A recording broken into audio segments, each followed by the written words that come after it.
మంచిదమ్మా. అందరికీ వందనాలు. నేను ఇక్కడ చాలామందికి తెలుసు, నాకు తెలుసు అది. ఎందుకంటే అమ్మాయి చెప్పింది, కొంతమందికి తెలుసు అని. అమ్మాయి చెప్పని వాళ్ళు కూడా ఉన్నారు, తెలిసిన వాళ్ళు. అయితే ఒకటేంటంటే, నేను తరచుగా రాను గనక మర్చిపోయి ఉంటారు నన్ను, అంతగా తప్పేం లేదు. అయితే ప్రభువులో, ఆయన రక్తంలో, ఆయన రక్షణలో, ఆయన మహాకృపలో మనం అందరం తెలిసిన వాళ్ళమే ఒకళ్ళకొకళ్ళం. ప్రభువుని ఎక్కడ చూసి మనం నమ్ముకున్నాం? ఆయన ముఖాన్ని ఎక్కడ చూసి మనం నమ్ముకున్నాం కదా. అందుకని ఆయన మనకు తెలుసు కాబట్టి మనం కూడా ఒకళ్ళకొకళ్ళకి తెలిసిన వాళ్ళమే. మహోన్నతుడైన ఆయన కృపలో పెరిగిన వారిమే. ఇప్పుడు ఒక చిన్న ప్రార్థన చేసుకొని నేను వాక్యంలోకి వెళ్తాను. కృప కలిగిన తండ్రి, దయగలిగిన ఆయన, నీ పాదములకు వందనములు.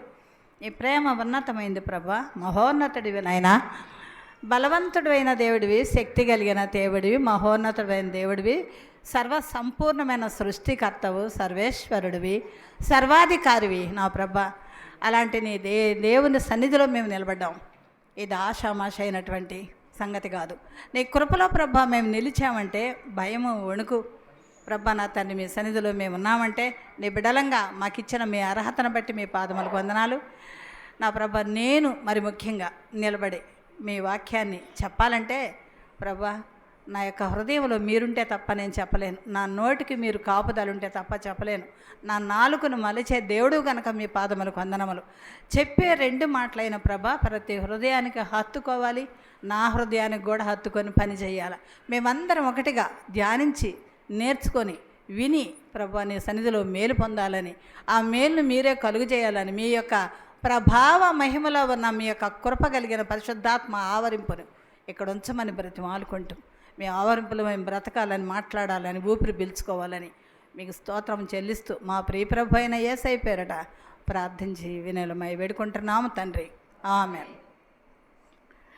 ఈ అమ్మాయి ఇప్పుడు వాక్యం చెప్పిందే, అమ్మ అమ్మ అంటున్నది నేనే. నా బిడ్డ అమ్మాయి. వాస్తవంగా చెప్పాలంటే మా పెద్ద కూతురు అమ్మాయి. శరీర బిడ్డల కంటే కూడా ఆత్మీయమైన బిడ్డలు మనం కనుక్కున్న వాళ్ళు, మన దగ్గరుండి ప్రభు సన్నిధిలో వాళ్ళు పరిశుద్ధంగా జీవిస్తుంటే అంతకంటే ఎక్కువ బిడ్డలు ఎవరున్నారు మనకి? అంతే కదా. వాళ్ళ అమ్మ ఎప్పుడైతే ఆ అమ్మాయిని వద్దు పో అందో, ముద్ద ఇట్లా కలిపి ప్లేట్లో పడేసేది వాళ్ళ అమ్మ తినమని. వాళ్ళ అమ్మ అమ్మాయిని కాళ్ళు గడిగి పూజలు చేసినామె. రత్నకుమారిగా బాలారత్నకుమారి అమ్మాయి. బాలారత్నకుమారిగా ఉన్నప్పుడు ఆమెకి కుంకుమ పసుపు ఇంతేసి పూజ చేస్తూ ఆమెకి ప్రశ్నలు అడిగేవాళ్ళు. అవి అమ్మాయి చెబితే చిన్న వయసులో నెరవేరిపోయాయి.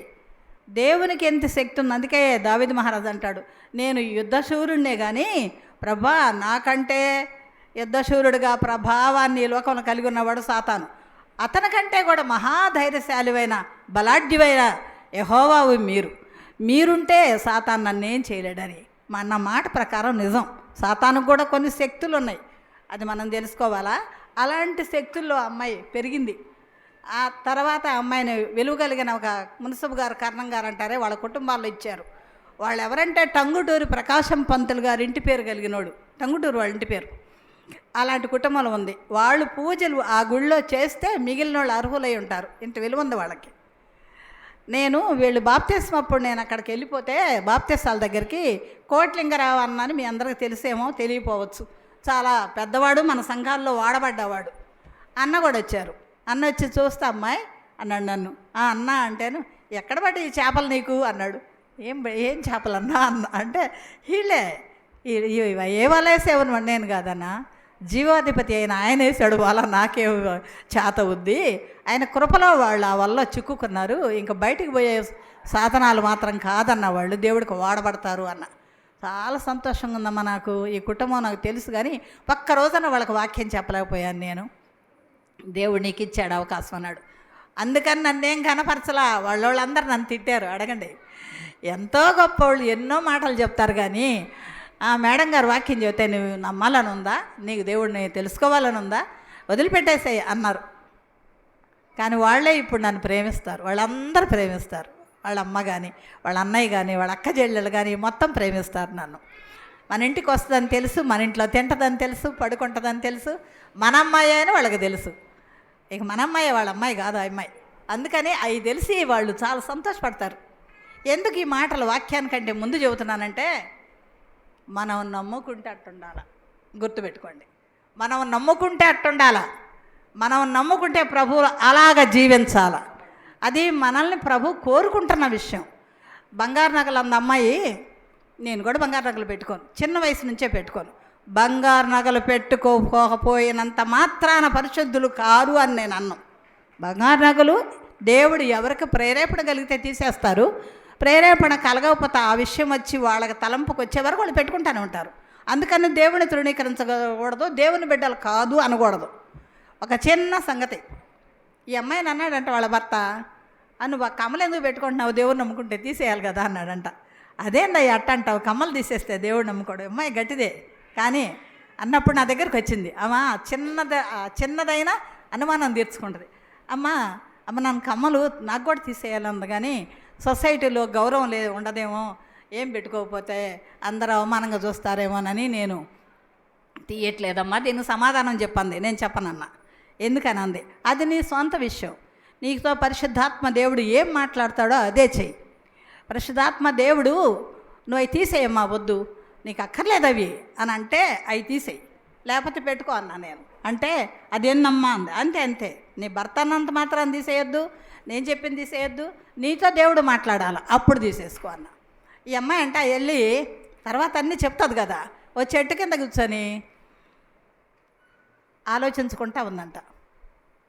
ఆమెకి దేవుడు ఎలా మాట్లాడతాడంటే వాక్యం ద్వారా మాట్లాడతాడు. కూర్చున్నప్పుడు తీసుకొని చదువుకుంటా ఉంటుంది ఆమె. నీవు అవి తీయకపోతే, దేవుడు మాట్లాడిన మాట వినండి, నీ చెవుల్ని చెదలు పట్టిస్తానన్నాడంట. వినారా ఈ మాట? నీ చెవులు చెదలు పట్టిస్తానన్నాడంట. ఎంత తీవ్రమైన మాట అది. అందుకని ఆమె లోపడాలనా? లోపడింది. నిమిషమే లోపడింది, క్షణమే లోపడింది. మొత్తం 2 కమ్మలు తీసి పెట్టేసుకొని సీలలో బ్యాగ్లో పడేసుకుందంట. మరుసటి రోజు వచ్చింది నా దగ్గరికి. ఏంటి మా కమ్మలు అయ్యా అన్నా నేను. అమ్మ నేను తీసేసానమ్మా. ఎందుకంటే దేవుడే నాతో మాట్లాడినాక నేను ఎందుకు పెట్టుకుంటానమ్మా వాటిని అంది. ఇంకంతే, కొన్ని సంవత్సరాలు అయింది అది జరిగి, అలాగే ఉండిపోయింది. అలా రావాలా మనకి, అలా వస్తే మనం అయ్యి కాదు అంతకంటే ఎక్కువైన వాటిని విసర్జిస్తాం. అందుకని వాటినే పట్టుకొని ఏలాడద్దు. ప్రభు భక్తి పరుడైనటువంటి వాళ్ళల్లో కూడా ఉన్నాయి, పరిశుద్ధులుగా ఉన్న వాళ్ళల్లో కూడా ఉన్నాయి. కానీ దేవుడు మాట్లాడాలి మనతోటి. దేవుడు మనతో మాట్లాడినప్పుడు సర్వసమృద్ధి కలిగిన ఆత్మ మనలో నివసిస్తాడు. అది గుర్తుపెట్టుకోవాలా. మరి నా సాక్ష్యం కొంచెం చెప్పమంది. నా సాక్ష్యంలో ఒక చిన్న మాట చెప్తా. ప్రతి దానికి ఒక సాక్ష్యం ఉంటుందమ్మా మన జీవితంలో.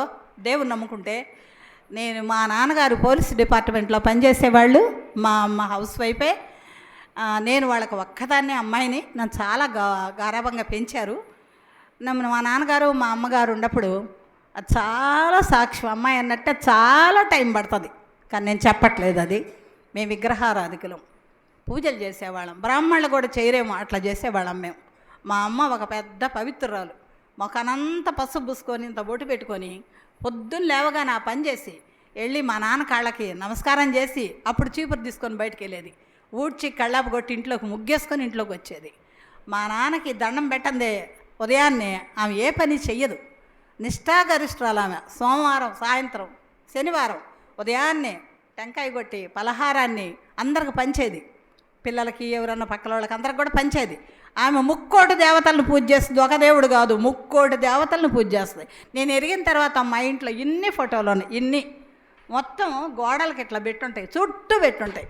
నాకు అవన్నీ తెలియదు, కానీ ఒక్కొక్కటి చెప్తా ఉంటే వినేదాన్ని అంతే. దేవుళ్ళు వీళ్ళు అనుకునేదాన్ని, అంతవరకే నాకు తెలుసు. అయితే మా అమ్మ అలా ఉంటూ శనివారం తలస్నానం చేసి మా అమ్మది మడిమల తగులుతీ జుట్టు, మా అమ్మ జుట్టుని కీలు గంటలాగా వేసుకొని అలా అటు ఇటు తిరుగుతూ ఆమె ఏ హనుమంతుని స్తోత్రాలు చెప్పేది వచ్చు ఆమెకి. అవన్నీ పాడుకుంటా తిరుగుతూ ఉండేది అటు ఇటు. ఆ తర్వాత ఆమె నిండు బిందెలో నీళ్ళే తాగుద్ది. ఎవరన్నా బిందెలో ముంచుకుంటే తాగది. ఆమె పడుకోదు, మంచం మీద కింద చాపేసుకొని చిన్న పరుపు వేసుకొని అక్కడే పడుకుంటుంది. ఎవరిళ్ళకి వెళ్ళదు. ఎలాంటి అంటంట ఆమెకి అంటు, అందుకనే ఆ ఇళ్ళకి అసలు వెళ్ళదు. అలాంటి కుటుంబం మాది. ఆ కుటుంబంలో పెరిగాం మేము. ఆ కుటుంబంలో ఉన్నా నేను ఒక్కదాన్నే. నేను ప్రాణమైనటువంటి కూతుర్ని. మా నాన్నకి రాజకుమార్ని ఎట్ట పెంచుతారు అట్ట పెంచారు నన్ను. మా నాన్న 16 ఏళ్ల వయసు వచ్చినప్పుడు భుజం మీద ఎత్తుకునేవాడు నన్ను. మా నాన్న పోలీస్ డిపార్ట్మెంటు, తనకున్నటువంటి క్యాప్ని తీసి నా నెత్తి మీద పెట్టి పోలీస్ క్యాప్ని గిరగిర తిప్పి బలాఢ్యుడు కొంటాడు, 6 అడుగుల పైన ఉంటాడు, తిప్పి ఆ వయసులో నన్ను ఎత్తి పట్టుకొని భుజం మీద పెట్టుకునేవాడు. ఇంకా నేనెంత గర్వంగా ఉండాలా, మా నాన్న ఒక ఆఫీసర్గా నన్ను అట్ట చూస్తున్నాడని చాలా గర్వమే ఉండేది మనసులో, బయటికి ఉండేది కాదు. కానీ అలా ఉండేదాన్ని. అయితే ఒకరోజు మా అమ్మ ఏం చేసిందంటే, ఇంపార్టెంట్ అదే చెప్తున్నా నేను. మా అమ్మ ఏం చేసిందంటే, అమ్మ ఇక్కడ సండే స్కూల్ అని జరుగుతూ ఉందంట, పాటలు పాడుతూ ఉంటారు, అదే దేవదాస్ గారి మందిరం. మీకు దేవదాస్ గారు తెలుసా? అందరికీ తెలుసా? అందరికీ తెలుసు, పెద్దవాళ్ళకి బాగా తెలుసు. అద్దంకి దేవదాస్ గారు, అద్దంకిలో మా నాన్నగారు జాబ్ చేసేవాళ్ళు. ఆ దేవదాస్ గారి మందిరానికి వెళ్ళమ్మా అని చెప్పింది మా అమ్మ.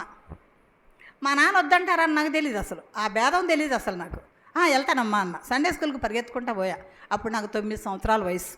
వెళ్తే ఆ మందిరంలోకి వెళ్ళగానే ఆయన నేను మామయ్య అనేదాన్ని. మా అమ్మ అన్నయ్య అంటది కాబట్టి ఇవన్నీ తెలిసేది కాదు. మామయ్య మామయ్య అంటూ ఉండేదాన్ని. అమ్మ ఏంట్రా పాప, రా లోపలికి రా, వచ్చి కూర్చో అన్నాడు. వెళ్ళి కూర్చున్న తర్వాత, మీరు పలానా తెలియకుండా ఎట్టుంటుంది, పలానా వాళ్ళు కదమ్మా, అక్కడ ఉంటున్నారు కదా అని అవును మామయ్య అన్న. అంటే సరేలే మంచిదమ్మా, వస్తా ఉండు అన్నారు. ఒకరోజు నేను వెళ్ళి రావడం మా నాన్న చూశారు. మా అమ్మని అడిగారు, ఏమని, ఎక్కడికి వెళ్తుంది పాప అని. మా అమ్మ, ఇక్కడ సండే స్కూల్ ఉంది కదా, మందిరం ఉంది కదా, చర్చికి అక్కడికి వెళ్తాం, విలువ అన్నారు. ఎంత ప్రేమ అంటే నా మీద అంత ప్రేమ ఆయనకి, కట్టలు దించుకున్నంత ప్రేమ నిజంగా చెప్పాలంటే. పిలిచి నిలబెట్టి అన్నారు, ఎందుకు వెళ్తున్నావు నువ్వు అక్కడికి అన్నారు. సండే స్కూల్ నాన్న జరుగుతుంటే వెళ్తున్నాను నేను. ఇక నుంచి ఆ సండే స్కూల్ ఏందా మందిరం ఏందో అడుగు పెట్టావంటే నేను కూతురని కూడా చూడను, నేను అలా కొట్టి పారేస్తాను చెబుతున్నా. మనం వెళ్ళకూడదమ్మా, అట్టాడి మందిరాలకు వెళ్ళకూడదు, మనకు 3 దేవతలు ఉన్నారు, ఎందుకు పోతావు అక్కడికి అన్నారు. ఏం మాట్లాడకుండా మెలకొని నిలబడ్డా. వెళ్ళిపోయారు. మా నాన్న డ్యూటీకి వెళ్ళారు. మా అమ్మ అంది, నాన్న చెప్తే చెప్పారు, ఏం పర్లా నువ్వు వెళ్ళు అంది. అదేదో నేను పడతా బాధ, నన్ను కొడితే నేను కొట్టించుకుంటాను, నువ్వు వెళ్ళు అంది మా అమ్మ. రహస్య క్రైస్తవురాలు మా అమ్మ పాపం. అంటే మా నాన్న వచ్చేటప్పటికి వచ్చేసేయమని చెప్పేది, వచ్చేసేదాన్ని నేను. ఒకరోజు నేను ఇట్లా పోయి వస్తున్నానని దేవదాస్ మా ఇంటికి వచ్చారు, ప్రార్థన చేద్దామని వచ్చారు పాస్టర్ గారు. ఆయన వచ్చి లోపలికి అడుగు పెడుతున్నారు. మా నాన్న వచ్చారు. ఎవరు మీరు అన్నాడు. ఇక్కడ పాస్టర్ గారినండి నేను అన్నాడు. ఎన్ని సంవత్సరాల క్రితం సంగతి ఇది, 40 సంవత్సరాలు పైమాట నేను చెప్పేది. నేను పాస్టర్ గారినండి అన్నారు. పాస్టర్ గారంటే ఎవరైనా గౌరవం ఉండాలి కదా, ఎందుకు వచ్చారు మీరు మా ఇంటికి అన్నారు. ప్రార్థన చేసిపోదా, మీ ప్రార్థనలు వద్దు, నువ్వు వద్దు, ఎప్పటికైనా మా ఇంటికి వచ్చావంటే, మా గడప దొక్కావంటే ఇంకేమవుద్దో తెలుసుగా, ఎందుకు పోలీసు డిపార్ట్మెంట్ కదా ఈయన, అందులో ఏమవుద్దో తెలుసు కదా, మరి ఆదక మీరు వెళ్ళిపోండి అంతే అన్నారు. మామయ్య వెళ్ళిపోయారు పాపం. మామయ్య అట్ట వెళ్ళిపోయారు. నన్ను పిలిచి, నీకు మొన్న చెప్పాను కదమ్మా నేను వెళ్ళొద్దని, ఆయన ఎందుకు వచ్చాడు మన ఇంటికి, ఆయన వస్తే కూడా నిన్నే కొడతా నేను అన్నారు నన్ను. సరేలే నాన్న అని ఆయన అనిన క్షణం నుండి అన్నం తింట మానేసా నేను. 2 రోజులు అయిపోయింది. మా నాన్న మా అమ్మని అడుగుతున్నారంట, అన్నం తిందా అమ్మాయి అని. తినలేదు అందంట. వచ్చి పక్కన కూర్చొని, అమ్మ మా అమ్మవి కదా నువ్వు, మా తల్లివి కదా నువ్వు, తినమ్మా అన్నాడు. నేను తినను అన్న. ఎందుకనంటే పాస్టర్ గారిని మన ఇంటికి పిలిపించి ప్రార్థన చేపిస్తేనే అనందంట, లేకపోతే నేను తినను. ఎన్ని రోజులు ఉంటావేట, ఎన్ని రోజులైనా ఉంటా. 3 రోజులు అయిపోయింది. అన్నానంట వెళ్ళి, అమ్మాయి అన్నం తినకపోతే నేను ఎట్ట తినేదమ్మా, నా కడుపులోకి అన్నం ఎక్కట్లేదు, ఏం చేయాలి అర్థం కావట్లేదే, ఇప్పుడు నా విలువకి పరీక్ష అన్నాడంట మా అమ్మతోటి. ఎందుకయ్యా అంత బాధ, పాస్టర్ గారిని మన ఇంటికి రమ్మంటే పోద్ది కదా అందంట. అప్పుడు లేపి నా దగ్గరికి వచ్చి ముద్దు పెట్టుకొని అన్నారు, అమ్మా నువ్వు గట్టిదానివే, నువ్వు పట్టిన పట్టు వదిలిపెట్టవు, నాకు అర్థమవుతుంది, నువ్వు ఇప్పుడే వెళ్ళి పాస్టర్ గారిని పిలుచుకొని మన ఇంటికి తీసుకురా అన్నారు. 3 రోజులు అయింది అప్పటికి అన్నం లేక. అయినా లేచి పరిగెత్తుకుంటా వెళ్ళా మందిరానికి. మామయ్య కూర్చొని ఉన్నారు. మా వెళ్ళి వాటేసుకొని అన్నాను, మావయ్య మా ఇంటికి రండి, మావయ్య మా ఇంటికి రండి అంటే, నేను రానమ్మా అన్నారు. ఎందుకని మావయ్య అన్న. ఎందుకంటే అమ్మా మీ నాన్న నన్ను మీ గడప దొక్కొద్దన్నారు, మీ ఇంటికి రావద్దన్నారు, అంత చెప్పితే నేను ఎట్లా వస్తానమ్మా, ఆయన అందులో పోలీసు డిపార్ట్మెంటు, ఏమన్నా ఒక దెబ్బ అయినా వేయగలడు, నేను రానులేమ్మా అన్నారు. మీరే కదా మాయ వాక్యం చెప్తారు, దేవుడి కోసం ఎన్నైనా ఇబ్బందులు పడ్డా కూడా అది మేలు కొరకే అంటారు కదా, మీరు రాకపోతే నేను ఎవరిని తీసుకెళ్తాను, మీరే నాకు పాస్టర్ గారు, మీరే నాకు తండ్రి, మీరు రావాల్సిందే, నేను వెళ్ళను, నేను అన్నది అనుకుంటున్నాను ఆయన తెలియదు అసలు. అప్పుడు లేచి అన్నారు, ఇంత గట్టి పట్టుదల పడుతున్న వ్యవస్థను పదా అన్నారు. సరే ఏమన్నా పర్వాలేదు మీ నాన్న వస్తాను పద అన్నారు. వచ్చేసారు మా ఇంటికి. నాకు చెప్పాడుగా మా నాన్న, వాగ్దానం ఇచ్చాడుగా, నేనేమన్నా పిలుచుకొని రాపో అని. ఒక చూపిట్ట చూశాడు, అవన్నీ ఏం మాట్లాడకుండా వెళ్ళి కూర్చోండి అన్నాడు. మా నాన్న కుర్చీలో కూర్చున్నారు. కూర్చోగానే ప్రార్థన చేస్తే చెయ్యండి అన్నాడు. అది కూడా పర్మిషనే కదా. అప్పుడు పాస్టర్ గారు ధైర్యంగా మాట్లాడి వాక్యం చెప్పాడు మా అమ్మకి మా నాన్న ఇద్దరికి. వాక్యం చెప్పి, మారాలయ్యా మీరు, ఇది కాదు జీవితం, ఇది కాదు నిత్యత్వం, ఇది కాదు పరలోకాన్ని తీసుకెళ్ళే దారి అని చెప్పి ప్రార్థన చేసి వెళ్ళిపోయారు. ప్రార్థన చేసి వెళ్ళిపోయినాక నేను సండే స్కూల్కి పోవడానికి ఇంకా ఆటంకం లేదు. నాకు ఆ ధైర్యం వచ్చేసింది. నాకు బాగా ఎగిరి వెళ్తాను సండే స్కూల్ కన్నా. ఆ చిన్నప్పుడు జరిగిన సంగతులు అలా పోతా ఉన్న దాన్ని నా 10 సంవత్సరాల వయసు అప్పుడే నేను దేవుని అంగీకరించాను. 10 years నాకు 10 సంవత్సరాలు నేను దేవుని అంగీకరించాను. మా దేవుని నమ్మిన వాళ్ళ కుటుంబం కాదు మాది. మేము విగ్రహారాధికలు, సాతాను సంబంధమైన క్రియలు జరిగించే ఇంటిలో వాళ్ళం మేము. కానీ నా ప్రభు నా హృదయంలోకి చిన్న వయసులోనే రావడం అనేది నా యొక్క దేవుని కృప. అది దేవుడు నన్ను ఎన్నుకున్నాడని నాకు అప్పుడే అర్థమైపోయింది. చెప్పే భాష చేత కదా అయితే నాకు అప్పుడు చిన్నదాన్ని కదా. దేవుని నమ్ముకున్న తర్వాత 12 ఏళ్ళు వచ్చే టైంకే నేను బాప్టిజం తీసుకున్నాను. ఆ సంఘంలో నేను ఎందుకు ఈ 2 మాటలు కూడా మీకు చెబుతున్నానంటే, నా జీవితంలో జరిగిన సంగతి ఒకటి. అమ్మాయి అనింది కాబట్టి ఆ విషయానికి చెప్తున్నా. నాకు పెద్ద జళ్ళు, మా అమ్మ జుట్టే వచ్చి పెద్ద జళ్ళు 2గా మడతలుగా మడిసి 2 జళ్ళు వేసేది. మా నాన్న నాకు అన్ని సొమ్ములు కొన్నారు. మీకు తెలీదు, ఒక నాగరం అని ఇక్కడ ఉండేది, దాన్ని కూడా కొన్నారు. ఆఖరికి కమ్మలు, దండలు, గాజులు ఇవన్నీ కొన్నారు నాకు బంగారుపై. ఎక్కడికైనా పోయేటప్పుడు మా అమ్మ పెట్టేది.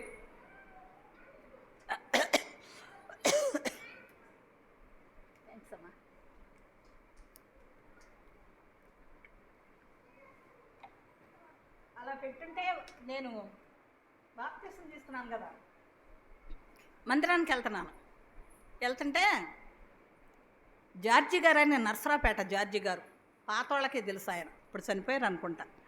ఆయన వాక్యం చెబుతున్నారు. పెద్ద ముసలోళ్ళు అయినా కూడా ఆ రోజుల్లో మేము అన్నయ్యనే అనేవాళ్ళం. అంకులు ఇవన్నీ లేవు, అన్న అంటా ఉండేవాళ్ళం. ఆయన వాక్యం చెప్తున్నారు. ఏం చెప్తున్నారంటే,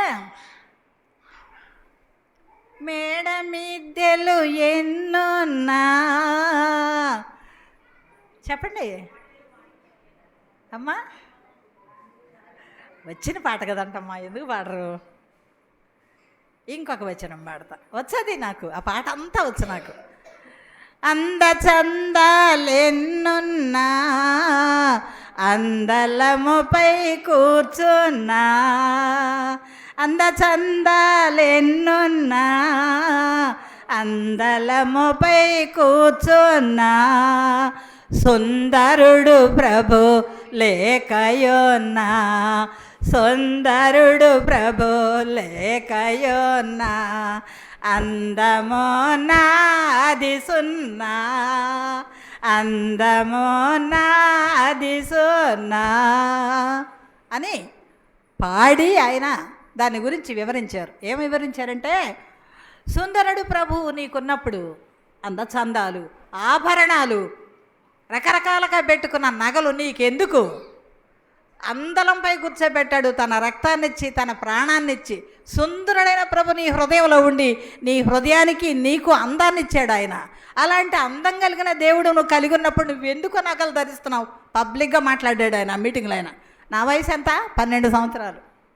నేను అనుకున్నాను, నిజమే కదా, ఎంత కళ్ళు తెరిపించాడు నాకు అనుకున్నా. నేను ఇంకా కాలేజ్ చదవాలా అన్ని ఇంకా చదువులు ఇంకా ఉన్నాయి నాకు అని నేను అనుకొని మనసులో ఇంటికి వెళ్ళిపోయాను. స్పందన అనేది పరిశుద్ధాత్మ దేవుడు ఎవరికి కలగజేస్తాడో అలాగే జరుగుద్ది. నేను ఇంటికి వెళ్ళి నా నగలన్నీ తీసి చాప కింద పెట్టి పడుకున్నా. మా అమ్మ వచ్చింది, మా స్నానం చేస్తావా? తల స్నానం ఏంటి అవన్నీ తీసేవంది. చేయనమ్మా అన్న. మరి ఎందుకు తీసేవంది? ఆ కారణం నాన్న వచ్చి నాకు చెప్తాలే అన్న. వచ్చారు మా నాన్న దగ్గర తీసుకుపోయింది నన్ను. ఏమన్నారంటే, ఏంటమ్మా ఎందుకు తీసేవయ్యి అన్నారు. ఇది నేను ఎప్పుడు ఎక్కడా చెప్పట్లేదు, కానీ సమయం వచ్చింది కాబట్టి చెబుతున్నాను. నేను ఎప్పుడేం చెప్పాల్సిందే. నేను వెళ్ళి వద్దు నాన్న నాకు అన్న. వద్దా? ఎందుకు వద్దు? ఏనమ్మా అవన్నీ ప్రేమగా నీకు చేపించి పెడితే నేను వెయ్యొద్దు అంటున్నావేంది? నీ చిన్న వయసు అమ్మా, 12 ఏళ్ళు, ఇంకా నువ్వు పెళ్లి చేసుకోవాలా, జీవితంలో చాలా జీవితం ఉందా నీకు, ఎందుకు పెట్టుకోవమ్మా, పెట్టుకో అన్నారు. నేనన్నాను, నానా నేను ఒక విషయం నీకు నేను చెప్తాను, మీరు వింటారా అన్న. వింటానమ్మా అన్నారు. ఇదే పాట పాడా మా నాన్న దగ్గర. పాట పాడి అన్నాను, సుందరుడైన ప్రభుని 10 సంవత్సరాలు అప్పుడు నా హృదయంలో పెట్టుకున్నాను. నాకు అర్థమైంది చూడండి ఆ విషయం. నా హృదయంలో ఉన్నాడు ఆయన. ఆయన రక్తంతో నన్ను సుందరంగా చేశాడు. నేను ఎక్కడున్నా సుందరంగానే ఉంటా. కారణం యేసు ప్రభు యొక్క రక్తం ద్వారా క్షమించబడిన బిడ్డను నేను. అందుకంటే నాకు ఎందుకు నాన్న అందం, నాకు అక్కర్లేదు. అందుకే తీసేశాను. మా నాన్న ఏం మాట్లాడాలో అర్థం కాల. చిన్నదాన్ని ఒక మాట చెబుతా వింటావా అన్నారు. చెప్పండి నా నాన్న. కుక్క కడుపు నిండా తిని వెక్కసం అయిపోయి కక్కేస్తుందమ్మాయి, మళ్ళీ పోయి అదే తింటది. కక్కిన కూటికి ఆశపడేది కుక్కే. ఉందా బైబిల్లో? ఉంది, బైబిల్లో ఉంది. అలాంటి కుక్క కాకూడదు నువ్వు అన్నారు తండ్రి. మా నాన్న అలాంటి కుక్కవు కాకూడదు. ఇప్పుడు వద్దంటున్నా వాక్యం విని స్పందించి రేపు పొద్దున్న ఎవరి వయసుకు వచ్చి పెద్దదానిలో అవుతున్నప్పుడు పెట్టుకోవాలంటే ఏం చేస్తావు? అప్పుడు కుక్కవే నువ్వు. ఎక్కసమైపోయి నీకు వాక్యం ఎక్కువైపోయి అవి తీస్తున్నావు. ఆ రోజు నువ్వు మామూలు కలిగినదంతా మర్చిపోయి కక్కిందే తింటావు. అబ్బా అన్నా నేను. అబ్బా కదమ్మా, జరిగేది అదే జీవితంలో. ఎప్పుడు చేయను నాన్న నేను. నువ్వు బ్రతికుంటే నన్ను చూస్తావు, ఎప్పుడు రావు, చనిపోయే వరకు నేను ఇలాగే ఉంటానన్న. మంచి ఉద్యోగం వస్తే ఏం పర్వాలేదు, ఉద్యోగానికి ఏమైనా అవమానం ఏది నాన్న, ఇట్లాగే ఉంటాను నేను. అబ్బో చాలా చెప్తున్నావు అయితే విను అని మా నాన్న నన్ను దగ్గరికి పిలుచుకొని ముద్దు పెట్టుకుని ఒక మాట అన్నారు. అమ్మా నేను కావాలనే అన్న ఆ మాట. చూడు విను, యేసు ప్రభుని నమ్ముకున్నాక అంత స్పందన కలిగి మారిపోతే తొందరగా మళ్ళీ మారిపోతారు. అది జ్ఞాపకం పెట్టుకొని జీవితంలో. అయితే నేను నీకు ఒక ప్రార్థన చేస్తా అని కళ్ళు మూసుకొని మా కుటుంబంలో మా అమ్మ, మా నాన్న, నేను ప్రేయర్లో ఉంటే మా నాన్న ఏం చేశారో తెలుసా? నా బిడ్డని, మా బిడ్డ కాదు ప్రభు నీకు అప్పగిస్తున్నాను, నీ బిడ్డ నీ చిత్తం వచ్చినట్టు తన జీవితంలో మలుచుకో, తను తీసుకున్న నిర్ణయాన్ని నేను కాదన్ను, నాకు అక్కర్లేదు అని అన్న ఆ యొక్క పవిత్రమైన ఆలోచన చాలా మంచిది. కానీ నిలబట్టడానికి శక్తి. ఏట్లో వేస్తే ఇట్టగా మాట్లాడారు నాన్న. ఏట్లో వేస్తే ఎదురొచ్చే రత్నంగా చేయి ప్రభువా. అనేకులకు నీ వార్త చెప్పాలి, అనేకులకి నీ యొక్క నామాన్ని ప్రకటన చేయాలి. ఆ విధంగా నా బిడ్డను మార్చుకో, నాకేమి సిగ్గుగా లేదు ప్రభువా, గర్వంగా ఉంది అని ప్రార్థన చేశాడు మా నాన్న. ఆనాటి ప్రార్థన నా వెంటనే ఉంటుంది. నాకు ఎందుకు వచ్చిందో ఆలోచన, ప్రభు దృష్టిలో నా ప్రభు నన్ను నిలబెట్టాడు. ఇప్పటి వరకు కూడా అట్టగే నిలబెట్టాడు. నా సాక్ష్యంలో ఇదొక మచ్చు తొనక. ఎందుకంటే మారామంటే ప్రభువు లేనిదే మనం మారం. యేసు ప్రభు మన హృదయంలో రక్షణ గురించి ఎవరన్నా చెబుతున్నప్పుడు స్పందించటానికి పరిశుద్ధాత్మ ద్వారా ప్రేరేపడలేదే మనం మారం. ఆయన రక్తంలో మనం కడుగుతున్నాడు మనల్ని. ఆ యొక్క అనుభవంలోకి వెళ్ళందే మనం మారలేం. ఆ యొక్క అనుభవాన్ని పొందినప్పుడు ఏడుస్తాం, దుఃఖపడతాం. మనం చేసిన చిన్న పాపం కూడా పెద్ద పాపంలాగా కనపడుద్ది మనకి. ఇది కడుక్కోవాలా నేను, ఇది కడుక్కోవాలా నేను అనుకుంటాం. అందుకే నాకు ఒక మాట భలే ముసుగు వైచియు గృద్ధి ముందుకు నెట్టినా, ముసుగు వైచియు గృద్ధి ముందుకు నెట్టినా, పడవేమి నీ విధి తీర్చితివి రాజా, విసుగు పడవేమి నా విధి తీర్చితివి రాజా, బలి అయితివా నా కొరకై. ఈ అనుభవం మనలో ఉందా? ఈ అనుభవాన్ని మనం కలిగి ఉన్నామా? ఈ అనుభవాన్ని కలిగి ఉన్నామా? యేసు ప్రభు మన కోసం రక్తం కార్చడమే కాదు, ప్రాణం పెట్టడమే కాదు, తను పొందిన ప్రతి హింసని మనం జ్ఞాపకం చేసుకుంటే అతి ఉన్నతుడైన దేవుని యొక్క ఘనత ఎంత ఉందో మనకు అర్థమైపోద్ది. ముసుగు వేసి సైనికుడు ఒకడు ముందుకు నెడితే విసుగు పడలేదు, ఎందుకు అనలేదు, ఏమనలేదు. ముందుకు పడబోయి ఉంటాడు, పడి ఉంటాడో కూడా తెలియదు మనకి. ఎందుకు పడ్డాడు? నా విధి తీర్చితివి రాజా అంటాడు అక్కడ ఆయన. మన విధి మనం పడాల్సిన వాళ్ళమే, మనం ఆ ముసుగు వేసుకోబడాల్సిన వాళ్ళమే, మనం నెట్టబడాల్సిన వాళ్ళమే. మరి ఆ పరిస్థితి నుంచి మనల్ని కాపాడటానికి ఆయనే పడబోయాడు, ఆయనే పడ్డాడు. అలాంటి దేవుడు ఏం చేయమన్నా చేయాలి మనం. అలాంటి దేవుడు ఎలా ఉండాలంటే మన హృదయంలో మన తల్లి కంటే, మన తండ్రి కంటే, మన భర్త కంటే, అందరికంటే మినగా ఉండాలి. ప్రాణం ఎవరు పెడతారమ్మా?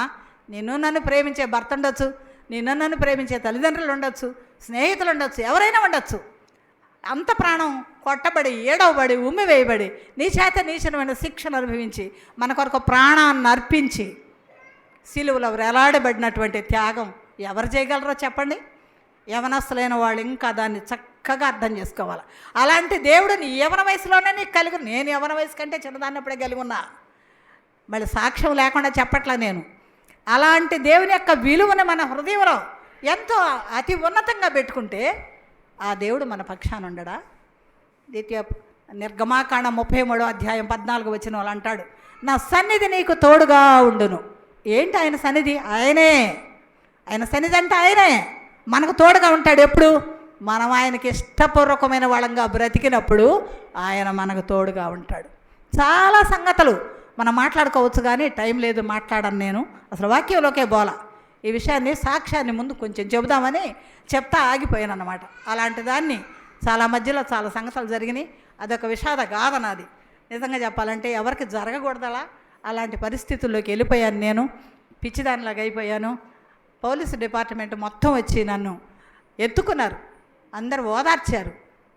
ఎవరు ఓదార్చినా కూడా నేను ఒకటే మాట చెప్పేదాన్ని, చనిపోయిన మా నాన్న తీసుకురమ్మనేదాన్ని, కనపడుతున్నాడు అక్కడ గోడ మీద అనేదాన్ని. అలాగైపోయా నేను. మెంటల్ హాస్పిటల్లో చేర్చితే తప్ప ఈ అమ్మాయి మనిషి కాదనుకున్నారు వాళ్ళు. కానీ నా రక్షకుడు దేవుడు నాతో ఏం మాట్లాడాడు తెలుసా? నీ నడుము కట్టుకొని లేచి నిలబడు, నువ్వు చేయాల్సిన పని చాలా ఉంది. అలాంటప్పుడు నువ్వు ఎట్లా చనిపోదాం అనుకుంటున్నావు, ఎట్లా పిచ్చిదాన్ని అవుదాం అనుకుంటున్నావు? నా దేవుడు నాతో మాట్లాడాడు ఆ మాటలు. నా దేవుని యొక్క కృపను నేను కలిగి ఉన్నాను. నా అంతరాత్మలో ఆయన యొక్క ఆత్మశక్తి నిండుగా ఉంది. అందుకనే నేను దేవుడిని కలిగుండి అన్ని శ్రమలు, కష్టాలు, బాధలు ఎవరికి రావేమో నా బాధలు అలా వచ్చినాయి నాకు. అయినా కూడా వెనక్కి తిరిగి చూసుకుంటే ఇప్పుడు నేను అవన్నీ మంచులాగా విడిపోయినాయి అనిపిస్తుంది నాకు. సంతోషంతో ప్రభు నన్ను నింపాడు, ఆత్మజ్ఞానంతో ప్రభు నన్ను నింపాడు. ఆయన కొరకు బతికే జీవితాన్ని నాకు ఇచ్చాడు. అంతకంటే నాకు ఆస్తులు ఎందుకు, అంతస్తులు ఎందుకు? ఎటువంటి అపనిందలు వచ్చినా, ఎటువంటి పరిస్థితులు నన్ను దూరం చేయాలని చూసినా నా ప్రభు మాత్రం నాతోటి దూరం కాలేదు, నాతోనే ఉన్నాడు. ఈ పరిస్థితుల్లో ఆయన్ని కలిగుండి మీ ముందు నిలబడి ఒక చిన్న వాక్య భాగాన్ని, ఎక్కువ చెప్పనులేమ్మా నేను, ఇంతగా టైం గడిచిపోయింది కదా, చిన్న వాక్య భాగాన్ని మనం పంచుకుందామని నేను ఇష్టపడుతున్నాను. మీరు కూడా శ్రద్ధతోటి కొంచెం ఒక అరగంట లోపలే నేను ముగిస్తాను, వాక్యం వినండి.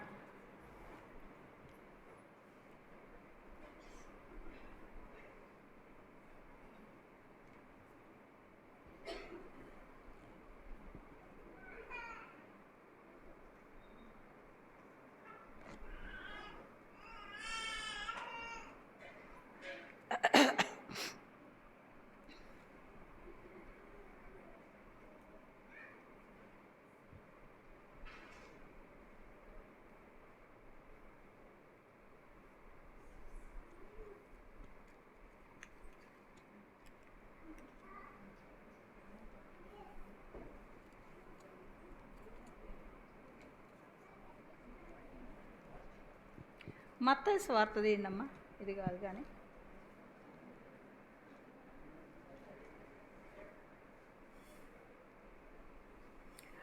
రాజ్యం అక్క వచ్చింది, చానాళ్ళ నుంచి తెలిసిన ఆంటీనే వాక్యం చెప్తా ఉంటే మనం వింటానికి కూర్చున్నాం. వింటేనే కదా అర్థమయ్యేది, చెవుల్లోకి పోతేనే కదా అర్థమయ్యేది.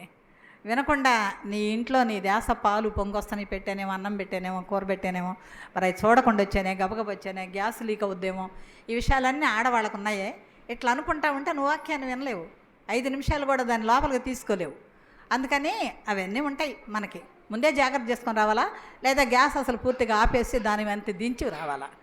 ప్రభు వాక్యాన్ని మనం 2 మాటలైన వినాలంటే ఆ బుద్ధే మనం కలిగి ఉండాలి. వాస్తవమే కదమ్మా, వాస్తవమే కదా, నేను చెప్పిన మాట వాస్తవమే కదా, వాస్తవమే. మీరు వాస్తవని అనకపోయినా వాస్తవమే. ఎందుకంటే మీరు ఎందుకు వచ్చారు ఇక్కడికి? అందరం కలిసి వాక్యం విని ఆ మాటలు లోపల పెట్టుకొని చక్కగా దాన్ని ధ్యానించుకుందామని వచ్చారు. అయితే ప్రభు మాటలు విననీయకుండా చేసేటటువంటి మనసు ఎవరిస్తారంటే సాతానే ఇస్తాడు. దానికి మనకు సాక్ష్యం విత్తువాడు విత్తనమే కదా. నేను తీసి చూపించట్లేదు మీకు. ఈ విత్తువాడు ఏం చేశాడు? పొలం దున్నాడు, చక్కగా ఎరువేసుకున్నాడు.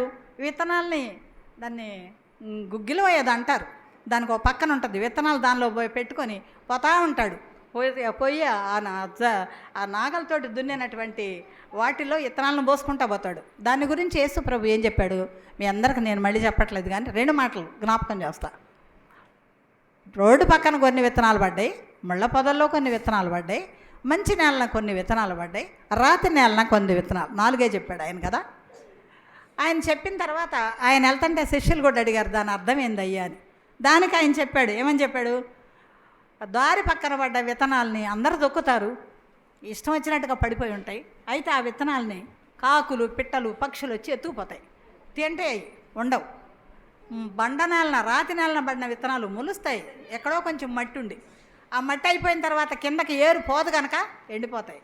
ముళ్ళ పొదల్లో ఉండే విత్తనాలు ముళ్ళ పొదల్లో కూడా ఎదుగుతాయి, మట్టి ఉంటుంది కనుక.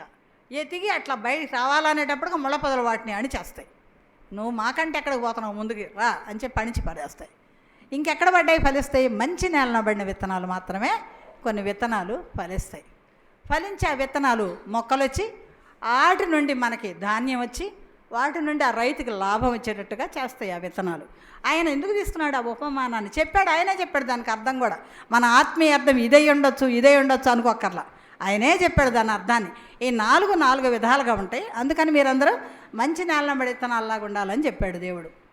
అయితే దేవుడు చెప్పిన మాట నిజం నిజం నిజం. మనం ఒక మాట అనుకుంటాం, యెషయా గ్రంథంలో ఉంది 55:2 చదవండి అమ్మా. యెషయా గ్రంథంలో 55:2.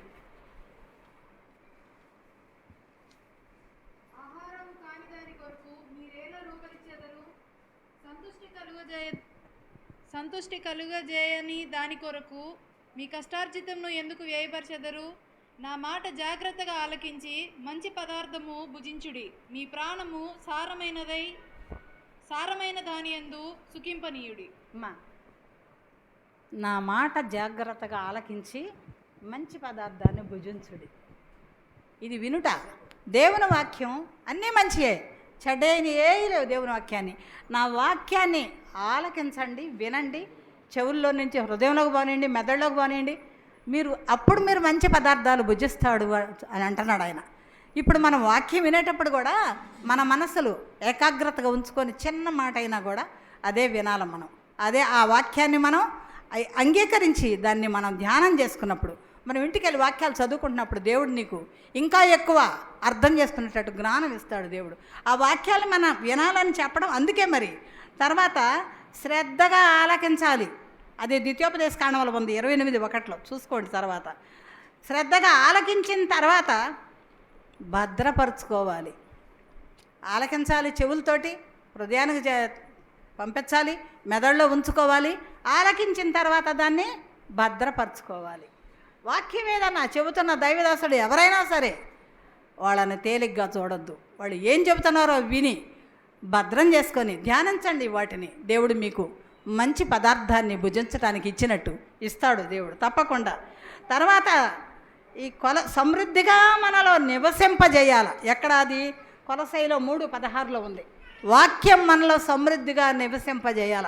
వాక్యాన్ని రోజు చదువుకునేవాడు ఎవరో స్త్రీ అయినా కావచ్చు, పురుషుడు కావచ్చు, వాక్యాన్ని రోజు చదువుకునేవాళ్ళు ఎప్పుడు దైవభక్తిలోనే ఉంటారు. ఎందుకంటే 2 అధ్యాయాలు అయిపోయినాయిలే, 3 అధ్యాయాలు అయిపోయినాయిలే, 4 అధ్యాయాలు అయిపోయాలి అనుకోవటం కాదు. మనం వాక్యం చదవాల్సింది, బైబిల్ చదవాల్సింది. ఏం చదువుకుంటున్నాం ఈరోజు? ఏం మాట్లాడుతున్నాడు దేవుడు మనతోటి?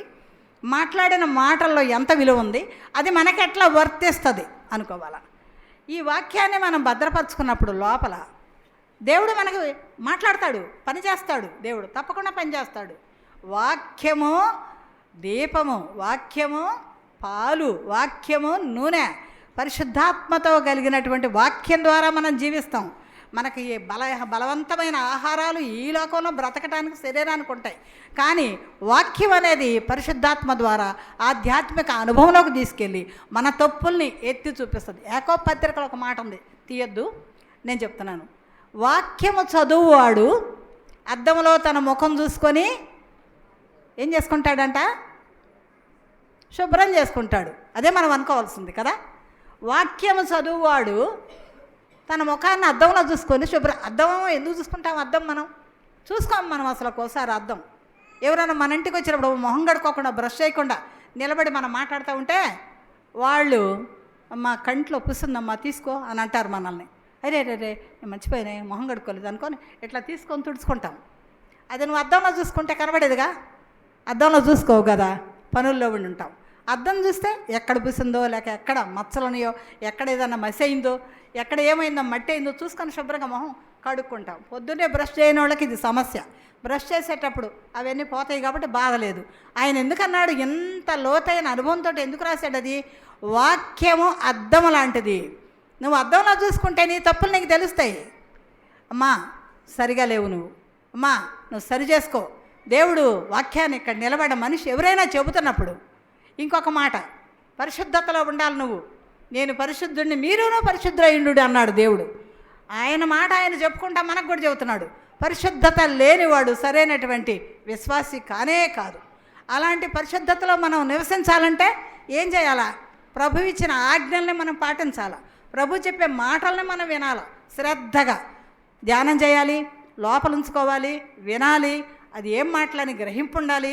చదువుకున్నవాడైతే ఈ పరిస్థితుల్లో ఇలాంటి జ్ఞానాన్ని మనం కలిగి ఉన్నప్పుడు, పరిశీలించుకున్నప్పుడు మన తప్పు మనకే తెలుస్తుంది. మనం ఏం చేస్తున్నామో వాక్యం ద్వారా దేవుడు మనకు చూపిస్తాడు. ఇంకొక ఆమె ఎవరో వచ్చి అమ్మ నీవు ఇది చేస్తున్నావు దిద్దుకోమ్మ అంటే ఏమంటారు మీరు? నీ చూసుకోమ్మ ముందు, నాకేం చెబుతావు? మనకు వచ్చే మాట అదే. ఆమె నీకెందుకు చెప్పిందో, పొరపాటో నిజమో నువ్వు సరి చేసుకోవడానికి చిత్తంలో మనం అంగీకరించాలి. కానీ ఇక్కడ ఒక మాట చెబుతున్నా నేను, అద్దంలో చూసుకునేవాడు అటు ఎప్పుడు అనుకోడు. ఏమనుకుంటాడో తెలుసా? వాక్యం చెబుతున్నప్పుడు వాక్యం ఇలా ఉండకూడదమ్మా, నువ్వు ఇలా ఉండాలా, ఇలా ప్రార్థన చేసుకోవాలా, మరి శత్రుత్వం ఉండకూడదు, నువ్వు క్షమించే నేచర్ నీకు ఉండాలా, నువ్వు క్షమించేటటువంటి హృదయం కలిగి ఉండాలా, నువ్వు వర్షిప్ చేస్తావు, ఆరాధనకి వెళ్తావు, ఎలాగా నువ్వు శత్రుత్వం కలిగి ఉండి బలలో చేయేస్తావు, ఎలాగో నువ్వు సమాధానం లేకుండా వెళ్ళి బలలో రొట్టెని తీసుకుంటావు. దేవుడు అది కోరుకోట్ల. సమాధానం కలిగి ఉండి శత్రుత్వం లేకుండా నువ్వు మంచితనం కలిగి సాత్వికం కలిగి ఈ మంచితనాలన్నీ నువ్వు కలిగి ఉన్నప్పుడు తప్పకుండా సమాధానం నీకుంటుంది కనుక నువ్వు దేవునితో సరి చేసుకున్న దానివి అవుతావు అని ఇక్కడ ఉన్న మనిషి వాక్యం చెప్తా ఉంటే మనం ఏమనుకుంటామో చెప్పనా? అర్థమే వాక్యం అనుకుందాం, అద్దంలో వాళ్ళు చూస్తున్నారే అనుకుందాం, చెప్పే ఆయన అద్దాన్ని మనకు చూపిస్తున్నాడు అనుకుందాం. కానీ వాళ్ళు ఏమనుకుంటారు తెలుసా? ఈ వాక్యం నాకు కాదు పలానా ఆమెకి, ఈ వాక్యం నాకు కాదు అలా ఇంట్లో ఉంటుంది ఆమెకి అంటే అద్దంలో నీ ముఖం కనపట్టల్లా, వేరే వాళ్ళ ముఖం వచ్చి కనబడుతుంది. వేరే వాళ్ళ ముఖాన్ని నువ్వు చూస్తున్నావు. నాకు కాదు, నేను బాగానే ఉన్నా, నాకు తగాదాలు లేవు, అంత శత్రుత్వం లేదు, నేను బాగానే ఉన్నా. నీ హృదయంలో ఏముందో ప్రభువుకి తెలుసు.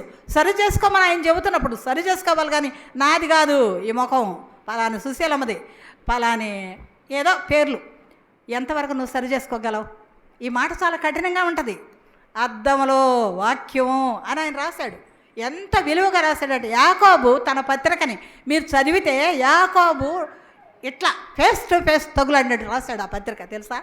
దాన్ని ధ్యానం చేయండి తెలుస్తుంది. మూగంపుగా పెట్టి ఇట్లా ఉండండి అనలా యాకోబు. ఏంటి నీ సంగతి తేల్చుకో అని చెప్పాడు, నీ నాలుక ఎట్టుందో చూసుకో అని చెప్పాడు. లేదా లేదా యాకోబు పత్రికలో నాలుక అగ్ని ఎంతైతే అరణ్యాన్నంతా కాల్ చేస్తుంది అన్నాడు ఆయన. ఈ మాట తీసుకెళ్ళి ఇంటికి చెప్పి ఇంకొక ఇంటికి పోయి ఇంకొక చెప్పి మనకు నేచర్ అది. మన ఆడవాళ్ళకి కూర్చొని ఏం పని పట్టలేనప్పుడు చెప్పుకుంటూ ఉంటాం. తప్పు కదా అది. మనకు వచ్చినటువంటి శోధన ఎలాంటిదో మనం చూసుకోకుండా ఇంకొకళ్ళ గురించి మనం మాట్లాడుకుంటూ ఉంటాం. నువ్వు వినింది ఏంటి? నువ్వు సమృద్ధిగా లోపల దాచుకున్నదేంటి? నువ్వు ధ్యానం చేసిందేంటి? ప్రభు నీకు చెబుతున్నప్పుడు ఆ మాట నువ్వు వినాలి. కానీ నువ్వు వెళ్ళి ఆమె రహస్యాన్ని ఇంకొక ఆమెకు చెప్పి ఆమె కోసం ప్రార్థన చేయి. నీకు చేత అయితే దీనురాలుగా ప్రార్థన చేయి, ప్రభా మార్చు ప్రభు అని ప్రార్థన చేయి. చిన్న తప్పు అయినా సరే నువ్వు అట్లా కాకుండా ఆమెది బ్రహ్మ విజయలాగెంత చూపించి అసమాధానానికి గురవుతున్నావు. నువ్వు దాన్ని నువ్వు దిద్దుకోకపోతే బైబిల్లో యాకోబులు ఎంతమంది రాసినా కూడా ప్రయోజనం లేదు. అద్దంలో చూసుకోండి, మీ యొక్క రోగం ఏంటో, మీ యొక్క అశుభ్రత ఏంటో కనబడుద్దని ఆయన చెప్తుంటే అద్దంలో ఉన్న మనిషిని నేను కాదు ఇంకొక మనిషి ఉందలే, ఆమెకి ఆయన చెబుతుంది వాక్యం. నాకు కాదమ్మో, నాకు కాదు, ఆమె బాగలేదులే, ఆమె పరిస్థితి బాగలేదులే, ఆమె సరి చేసుకోవాలి అంటున్నావా? ఎవరైనా అంటున్నారా? చాలా తప్పు. మనల్ని మనం శుద్ధి చేసుకోవాలా, మనల్ని మనం బాగు చేసుకోవాలా. ప్రభు వస్తున్నాడు, జాగ్రత్త. వస్తున్న ప్రభు చాలా తొందరగా వస్తున్నాడు. మనం జాగ్రత్తగా సిద్ధపడాలా. సిద్ధపడటం అంటే అన్నీ చదువుకొని వాక్యం చదువుకొని ప్రార్థనకు వచ్చి ఇవన్నీ చేయటం కాదు. అసలు మన మనసే శుద్ధిగా లేదు. శుద్ధి కలిగి చేసిన మనసులాగా మనం ఉండి మన యొక్క ప్రవర్తనను సరి చేసుకొని ప్రభు కొరకు మనం ఎత్తబడే వాళ్ళంగా ఉండాలి. మరి చూద్దాం వాక్యం. దేవుడు ఒక మాట చెప్తున్నాడు, అది నేను మీకు చెప్పాలనుకున్నాను. ఏంటంటే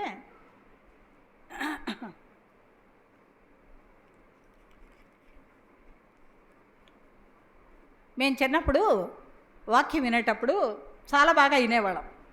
దేవుడు ఇచ్చిన మాటల్ని అట్లాగే అచ్చుగుద్దినట్టు లోపల ఉంచుకొని ఇంటికి పోయి మళ్ళీ ఏం చెప్పారో చూసుకునేవాళ్ళం. మీటింగులు 4 రోజులు జరిగితే 4 రోజులు చెప్పిన మాటల్ని మేము చూసుకునేవాళ్ళం. అందుకే పాత పాటలు మీకు వచ్చో లేదో, పాత పాటల్లో ఇప్పుడున్న పరిస్థితుల్లో ప్రజలు ఎట్టున్నారో చెప్పండి? ఈ వాక్యం వినే పరిస్థితుల్లో ఉన్నారా? ఇండ్లను కట్టుచు పెండ్లికి చుచు నారును నాటుచు త్రాగుచు తినుచు. ఇల్లు కట్టుకుంటున్నారా? పెళ్ళిళ్ళు చేసుకుంటున్నారా? నారును నాటుచు త్రాగుచు తినుచు. ఇహములో ప్రజలు భయములనప్పుడు దొంగవలే ఇలా దొరయై వాచురా. దొంగవలే ఇలా దొరయై వాచురా. పరుగిడరా సోదరుడా, ప్రభు సన్నిధి నీవు చేరుటకై.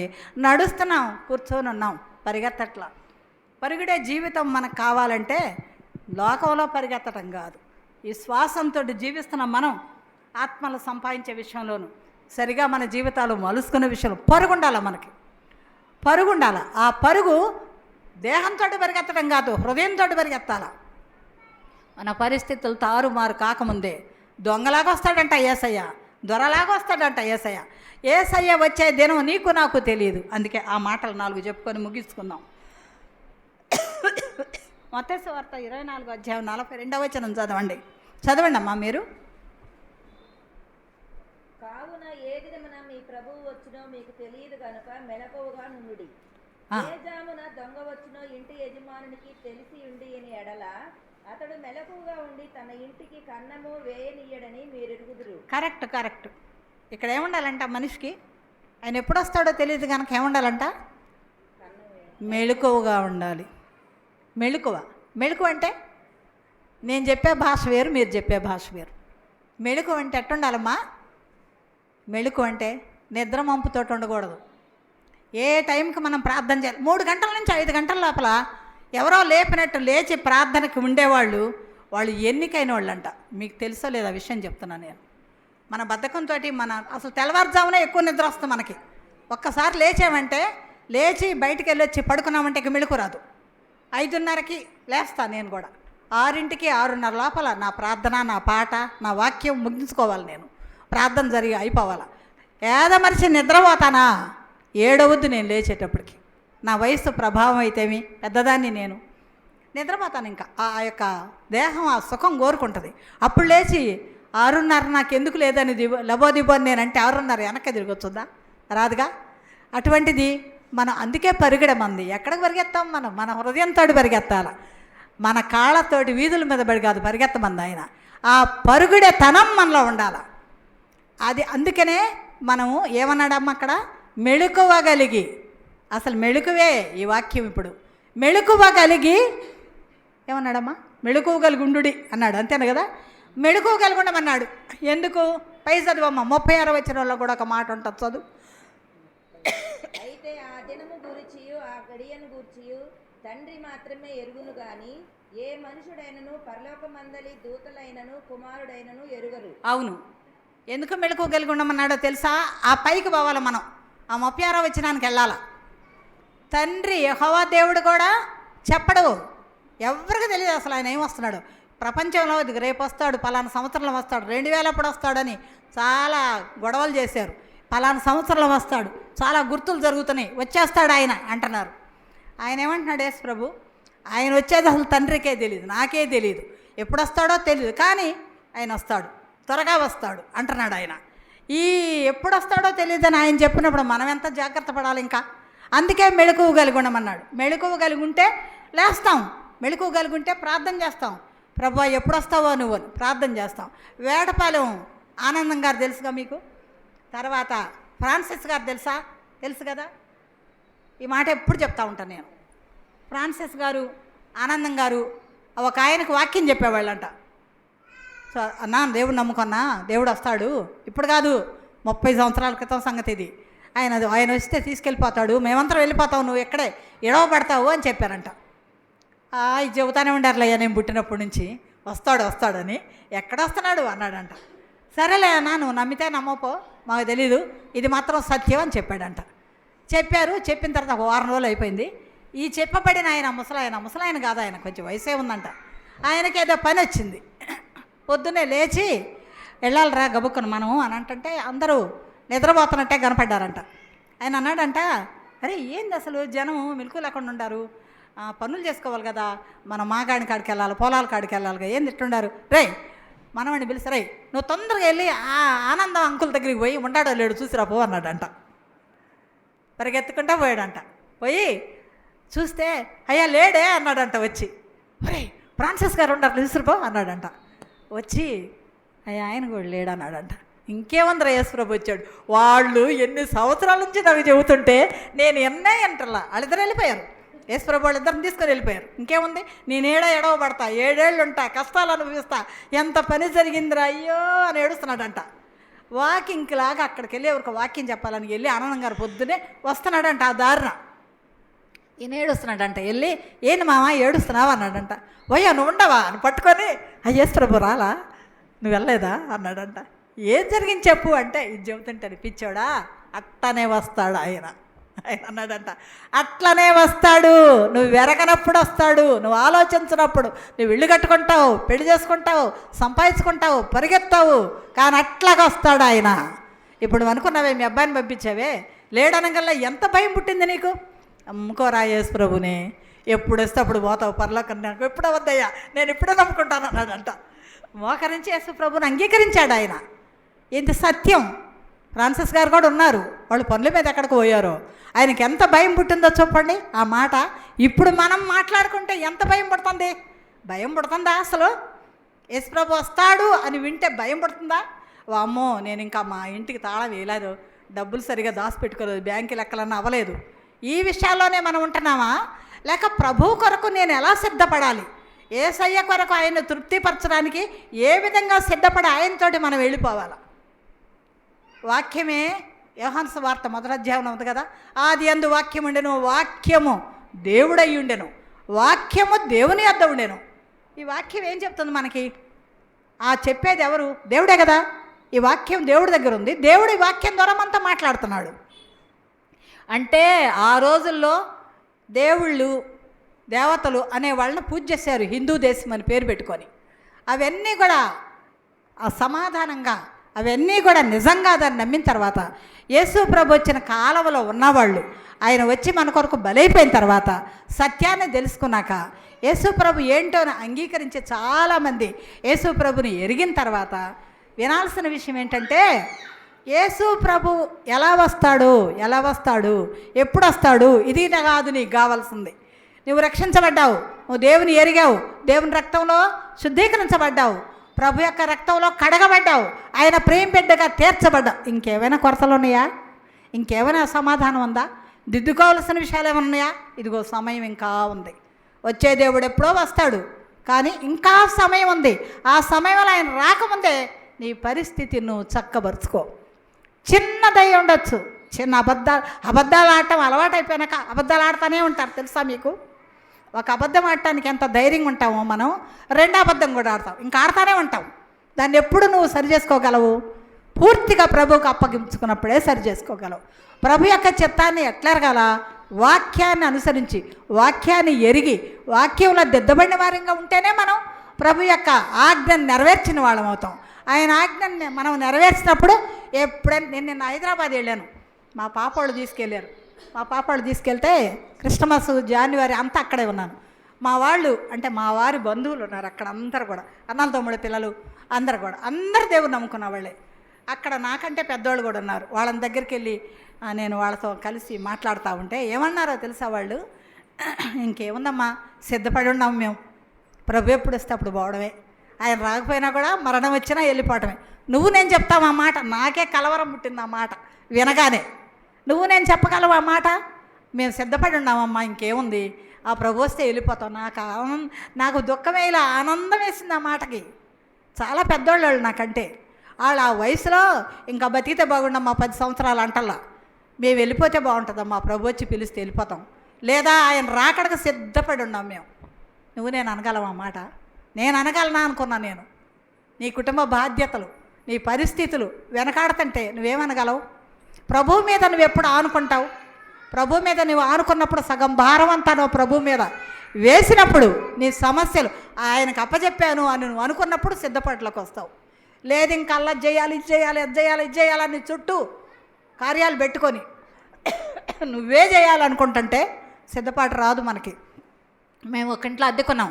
ఆ ఆంటీ అంకుల్ మాకంటే పెద్దోళ్ళు, వాళ్ళిద్దరు ప్రార్థనకి అంతా పెంచుకొస్తాడు.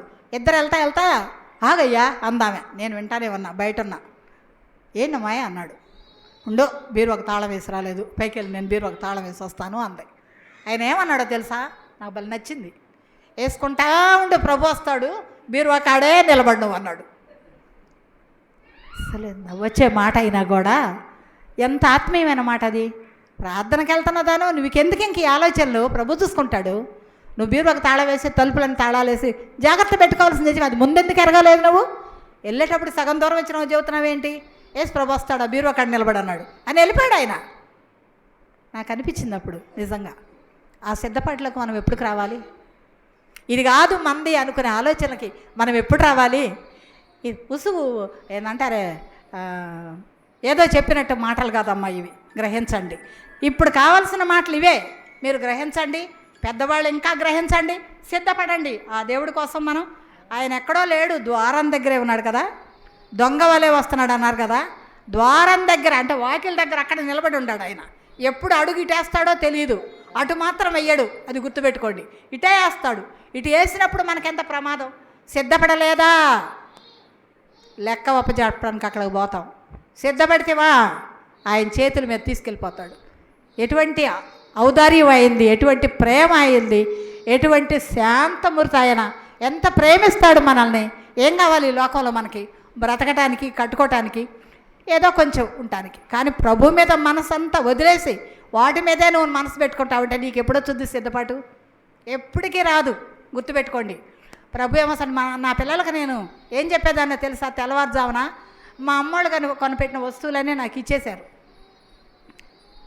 అమ్మాయి అక్కాగు, గంగాళం, బిందెలు అన్నీ ఉన్నాయి చూడు మన ఇంట్లో. ఇవన్నీ అమ్మోళ్ళ పేర్లు కొట్టించారు. ఇవి ఎన్నాళ్ళు ఉంటాయో చెప్పండి అనేదాన్ని నేను, అర్థం కావటానికి. తెల్లవారుజాము ప్రార్థనలో ఎప్పుడు కొంటాయి అమ్మ అనేవాళ్ళు. అవన్నా ఎప్పుడు కొంటాయి? మనం చచ్చిపోగానే 3వ రోజు లాగి పీకేసి పడేస్తారు, వాసన వస్తుంది, తొందరగా తీసుకుపోండి అంటారు. అంటే వాటికి ఉన్న విలువ కూడా మన జీవితానికి లేదు.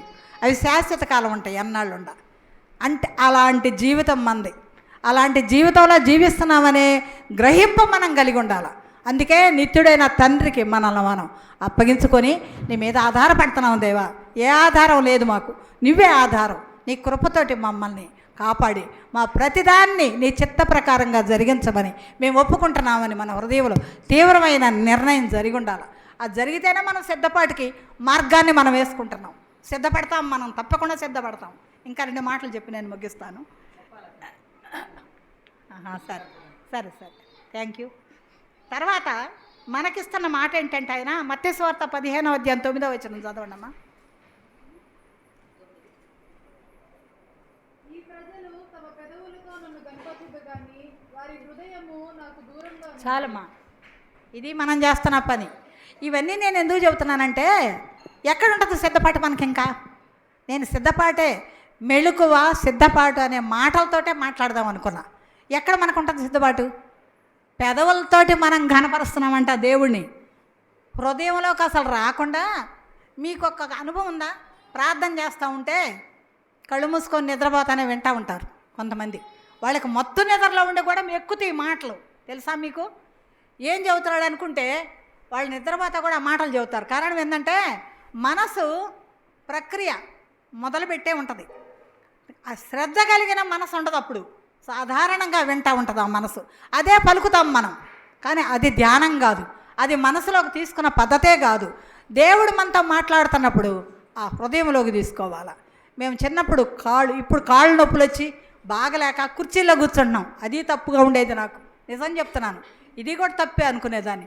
ఆరాధన సమయంలో కుర్చీ దగ్గర మోకరించి రెట్టెరాసాలు అయిపోయినాక మళ్ళీ కుర్చీలో కూర్చునేదాన్ని. ప్రభు అనుమతిస్తే తప్ప నేనేం చేయగలను, మనిషినే కదా. ఏది కూర్చోలేక కుర్చీ ఎక్కి కూర్చుంటున్నా. కాళ్ళు సాపి కూర్చునేవాళ్ళం కాదు మేము.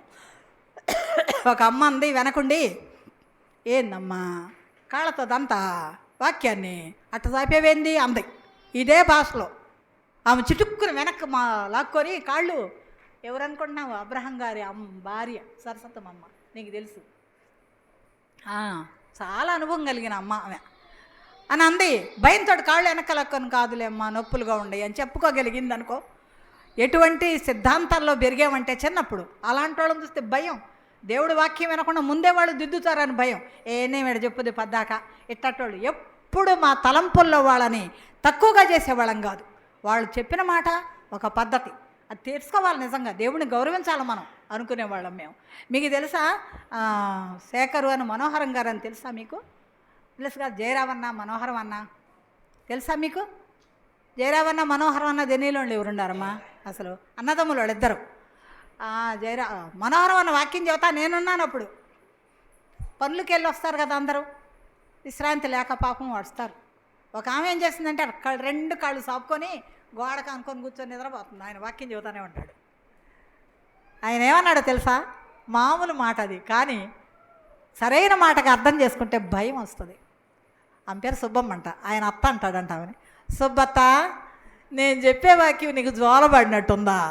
అసలు అందరూ నవ్వగానే ఆమెకి సిగ్గేసి లేచి నిలబడింది. అయ్యో అయ్యో అయ్యో అయ్యా నన్ను క్షమించయ్యా, నిద్ర వచ్చిందయ్యా, కూర్చుంటానయ్యా అని మొహం కడుక్కొని వచ్చి సరిగ్గా కూర్చుంది.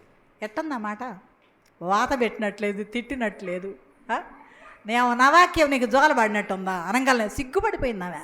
ఆమె కాదు, మనము సిగ్గుపడాలట అలాంటి వాటికి. మన మనసు ఎక్కడో ఉండి మన వాక్యం వింటూ ఉంటే అదే మాట మనకు వర్తిస్తుంది. గుర్తుపెట్టుకోవాలా. దేవుడు కావాలా, నోటి మాటలు కావాలా, హృదయం వద్దు. ఎవరిని గురించి మనం విన్నాం? ఆ యొక్క నిప్పు కొరువు తీసుకొచ్చి పెదాలను కాల్చింది ఎవరిని? ఆయనకి ఏం కనపడింది?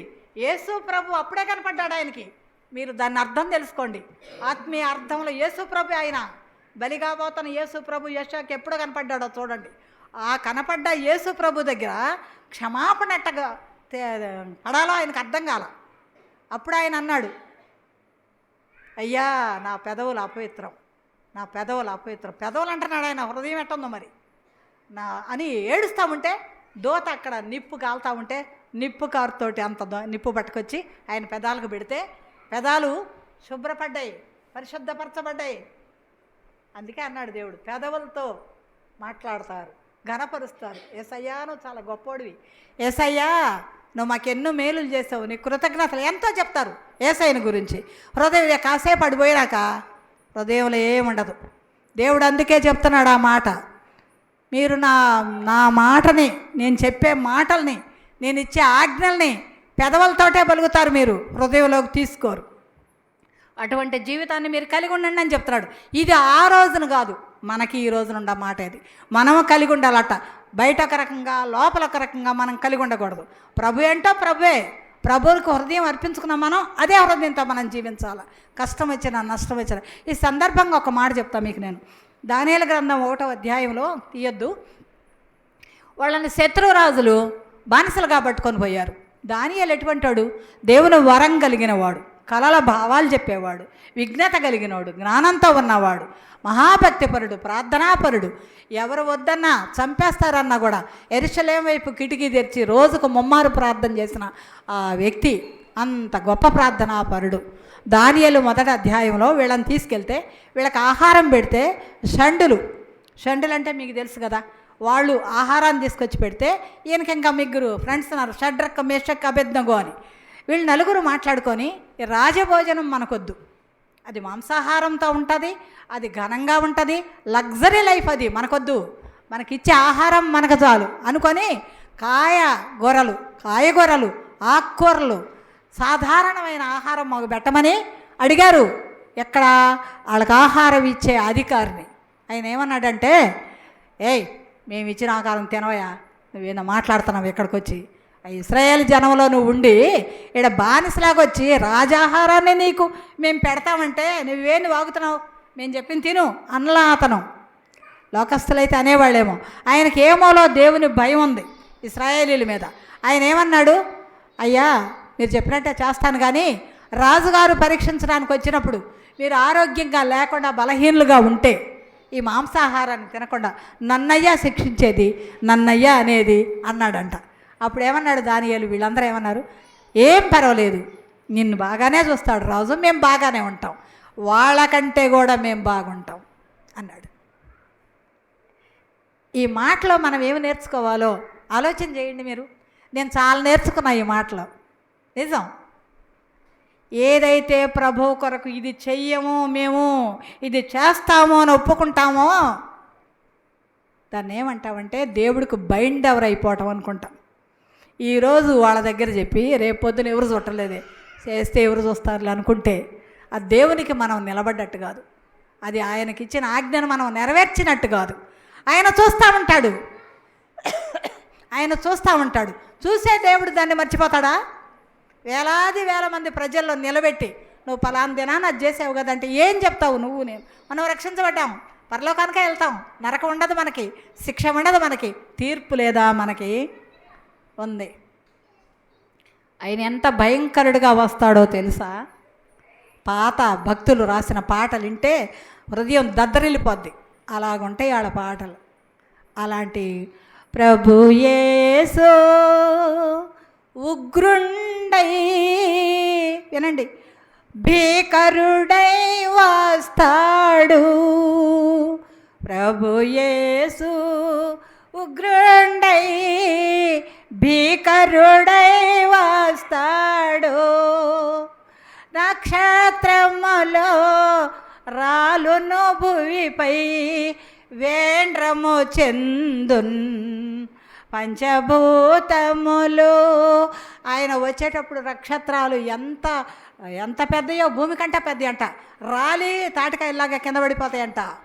ఆయన వచ్చేటప్పుడు పంచభూతములు, గాలి, అగ్ని, నీరు ఇవన్నీ కూడా వేండ్రం చెందుతాయి అంట. వేండ్రం అంటే ఏంటి? అరుస్తాయి అంట, భయంకరమైన మడ్ర చేస్తుంటే అరిసినట్టు అరుస్తాయి అంట. పెద్దగా వచ్చేసాడు ఇంకేముందని అరిచి అవి పండుకుంటాయి అంట. ఆకాశం చుట్టవలే చుట్టిపోద్దంట భూమి కూడా. ఈ పాట 4 వచనాలు గద్దరెళ్ళిపోతాం ఆ పాట వింటే. నాకు 8 సంవత్సరాలప్పుడు పాడిన పాట, మన పాటల పుస్తకాలు ఎక్కడా లేదు, చూసుకోండి మీరు. ఆ పాట అంత బాగుంటుందే కాదు, భయపడిపోతాం. యేసు రాకడ అంత తక్కువ అనుకుంటున్నారా? గొర్రె పిల్లలాగా వచ్చిన యేసు, మరే గర్భాన్ని నుంచి చెందిన యేసు, మరే గర్భంలో పుట్టిన యేసు, యేసు వస్తున్నాడంటే యేసు పుట్టుక, యేసు జన్మ ఎలాగుందంటే 2 మాటలు వివరిస్తా నేను. ఎవరు చెప్పారు మరీకి? దేవదూత గబ్రియల్ దూత వచ్చి చెప్పాడు. ఏమని చెప్పాడు? అమ్మా నువ్వు గర్భవతి అవుతావు, కుమారుని కంటావు, ఆయనే దేవుని కుమారుడు, ఆయన రక్షకుడు అని చెప్తే భయపడిపోయిందామె.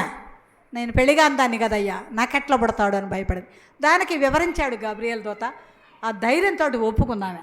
ఏ దూత అయితే ఆమెకు చెప్పాడో అదే దూత ఆమె భర్తకి, కాబోయే భర్తకు కూడా చెప్పాడు, భయపడబాక, ఆమెను విడనాడబాక, ఏ దేవుని కార్యం తప్ప ఇంకోటి కాదు, పరిశుద్ధాత్మ ద్వారా గర్భం ధరించబోతుందామె, నువ్వు ఆమెను స్వీకరించు, కానీ ఆమెను పెళ్లి చేసుకోవద్దు ఇప్పుడు అలా, నువ్వు ఆమె బిడ్డను కన్నా తర్వాతే ఆజ్ఞ నీకని చెప్పాడు. ఈ 2 మాటలు చెప్పింది ఎవరు? దూతలు కదా. మళ్ళీ ఇంకొక దూత ఎక్కడి నుంచి వచ్చి చెప్పాడు? గొర్రెలు కాసుకుంటుంటే అక్కడికి వచ్చి ఏం చెప్పాడు? యేసు ప్రభు పుట్టాడు, పొండి త్వరగా పొండి, నక్షత్రం కనబడుతుంది, పశువుల తొట్లో ఉన్నాడు, బెత్లెహేములో ఉన్నాడు, వెళ్ళండి త్వరగా అని చెప్పాడు గొర్రెల కాపర్లకి. ఆయన ఎవరు? దేవదూతే. పరిగెత్తుకుంటా పోయారు వాళ్ళు. పరిగెత్తుకుంటా పోయి చూస్తే ఏముంది అక్కడ? పుట్టున్నాడు ఆయన. వాళ్ళందరూ మోకరించి ప్రార్థన చేశారు. జ్ఞానులకు చెప్పాడు, అది బైబిల్ లేదు, బైబిల్ చరిత్రకారులు చెప్తారు. వాళ్ళు కూడా ఆ నక్షత్రాన్ని పెట్టుకొని బెత్లెహేమ్కి వచ్చారు. ఇంకెవరికి చెప్పారో చెప్పండి? దేవదూతలే యేసు ప్రభు పుడతాడు అని ఆకాశంలో నిలబడి చెబుతుంటే ఇంకొక దూత, 2 దూతలు చెప్పారు. ఎక్కడో చెప్పండి? నేనే చెప్తా. అపోస్తుల కార్యం 1వ అధ్యాయం 11వ వచనంలో ఉంటుంది. అది ఏమని చెప్పాడు? గలిలయులారా, ఏం చూస్తున్నారు మీరు? ఎక్కిపోతున్న యేసును చూస్తున్నారా? ఆయన వెళ్ళిపోతున్నాడు. ఆకాశం మేఘం వచ్చి అడ్డుపడింది ఆయనకి. వీళ్ళంతా ఇట్లా చూస్తూనే ఉన్నారు అందరూ. ఎలా వెళ్ళిపోయాడో యేసు అలా రాబోతున్నాడు. ఎలా వెళ్ళిపోయిన యేసు అలా రాబోతున్నాడు, జాగ్రత్త అని చెప్పారు. ఇది కూడా చెప్పింది దేవదూతే. ఎన్ని సాక్ష్యాలు ఉన్నాయి ఆయన పుట్టడానికి, ఆయన వెళ్ళడానికి, తిరిగి వస్తాడని చెప్పడానికి. రాకడ సమయంలో ఏం జరగబోతుందో దేవదూతలు బట్ట బయలు చేసిన విషయాల్ని మనం వింటే వణుకు పుట్టదా? భయం పుట్టదా? సిద్ధపడమా? యేసుప్రభు వస్తున్నాడు, మెలకుగా ఉండమా? ప్రార్థన చేయమా? పరీక్ష చేసుకుందాం. మనం పరీక్ష చేసుకుందాం. మనం కొద్దిమందిగా మనం ఇక్కడ కూర్చోవచ్చు. ఈ మాటలు ఒకళ్ళతో ఒకళ్ళు మీరు చెప్పుకుంటున్నప్పుడు ఎంత భయం పుడుతుంది. యేసు ప్రభు అంటే ఏంటో తెలుస్తుంది. గొర్రెపిల్లలాగా వచ్చాడు, గొర్రె బొచ్చుగా తెరుచుకున్నట్టుగా మౌనంగా ఉండి శ్రమలు అనుభవించాడు. రేపు రాబోతున్నాడు కొదమసింహంలాగా, ఉగ్రుండై భీకరుడై వస్తాడు. నా బలి ఇష్టం ఈ మాట. ఎందుకంటే సింహగర్జన చేసినట్టుగా ఒక కాలు పెడతాడంట కొండ మీద.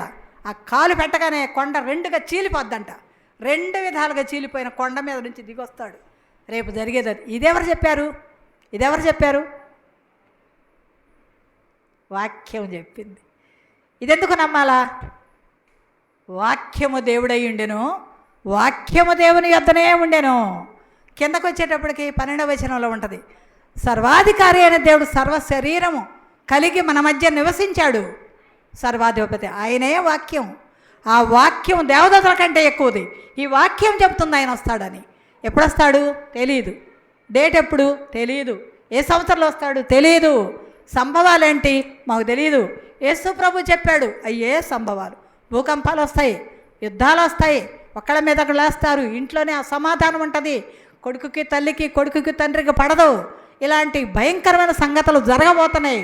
ఆయన వస్తాడు. నువ్వు సిద్ధపడితివా? దేవుడు నిన్ను అడుగుతున్నాడు ఈరోజు. ఆ మాట కోసమే దేవుడు ఏర్పాటు చేసి మనతో మాట్లాడుతున్నాడు. అపవిత్రమైన పెదవులు గలవాడను అని యెషయా మాట్లాడుతున్నప్పుడు మనమే పెదవులు కలిగి ఉన్నాం. మనమంత పవిత్రంగా ఉన్నామా? ఆయన కంటే పవిత్రులమా మనం? కాదు, అపవిత్రులమే. మరి ఏం చేయాలి మనం?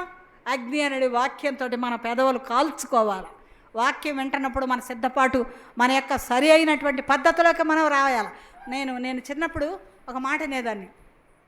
వాక్యం చెప్తుంటే ఒక అద్దంకిలో ఒక సహోదరుడు కాదు మిషనరీ దొరగారు చెప్తా అన్నాడంట. మా వాళ్ళకి చెప్తా ఉంటాయి ఈ విషయం. నేను మా మందిరంలో కూడా సారి జ్ఞాపకం చేస్తా. అట్లు చేయాలి మనం. ఇప్పుడు చెబుతున్నాను కదా నేను, అలా ఉండాలి మనం అని. అట్లు చేయాలంటే ఒక ఆమె కూడా ప్రార్థనకు వచ్చిందంట. గోడకు అనుకొని నిద్రపోతుంది. ఈ అట్లు చేయాలని ఆయన పెద్దగా అన్నప్పుడు మెళుకు వస్తుంది ఆమెకి. మళ్ళీ నిద్రపోతుంది. మళ్ళీ అట్లు చేయాలి మనం అన్నప్పుడు మెళుకు వస్తుంది ఆమెకి, నిద్రపోతుంది. సరే ఆమె ఏమనుకుందో తెలియదు. ఇంటికి వెళ్ళిపోయింది. రాత్రి వెళ్ళగానే నానేసింది మినపప్పు బియ్యం అన్నీ. పొద్దున్నే రుబ్బుకుంది, అట్లు చేసింది. ఇంతెత్తున అట్లు చేసుకొని పచ్చడి కూడా కొబ్బరి పచ్చడి చేసుకొని నవ్వే సంగతి అమ్మ ఇదే. మన నిద్రలో కూడా పోతాయి, మనం ఆడవాళ్ళమే కదా.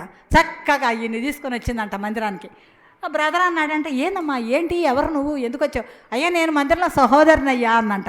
నిజమా ఏందంటే ఆయన చెప్పాడు కదా రాత్రి అట్లు చేయాలని. అన్నిసార్లు చెబితే నేనేమన్నా విశ్వాసం కాదనుకుంటున్నారా మీరు? నేను విశ్వాసనయ్యా. నా హృదయంలో అట్లు చేయాలని మాట ఎట్టా అతుక్కుపోయిందని ఆ ప్రకారంగా నేను అట్లు చేసేసా. రాత్రి నుంచి నానబెట్టి పొద్దున్నే తీసుకొచ్చా. మీరు ఎవరు పెట్టుకుంటారు నాకు తెలీదు. ఆయన చెప్పింది మొత్తం నేను నెరవేర్చా. అది వాక్యం కదయ్యా అది. రాత్రి చెబుతుంటే ఆ సమయం అప్పుడల్లా నేను నిద్రలేస్తే అందంట. నవ్వాలా ఏడవాలా వాళ్ళు?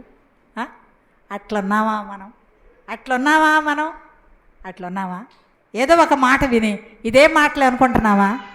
చెప్పిన మాటల్లో మనకి ఇష్టం లేని మాట విని ఇప్పుడు వదిలే ఇది అనుకుంటున్నావా?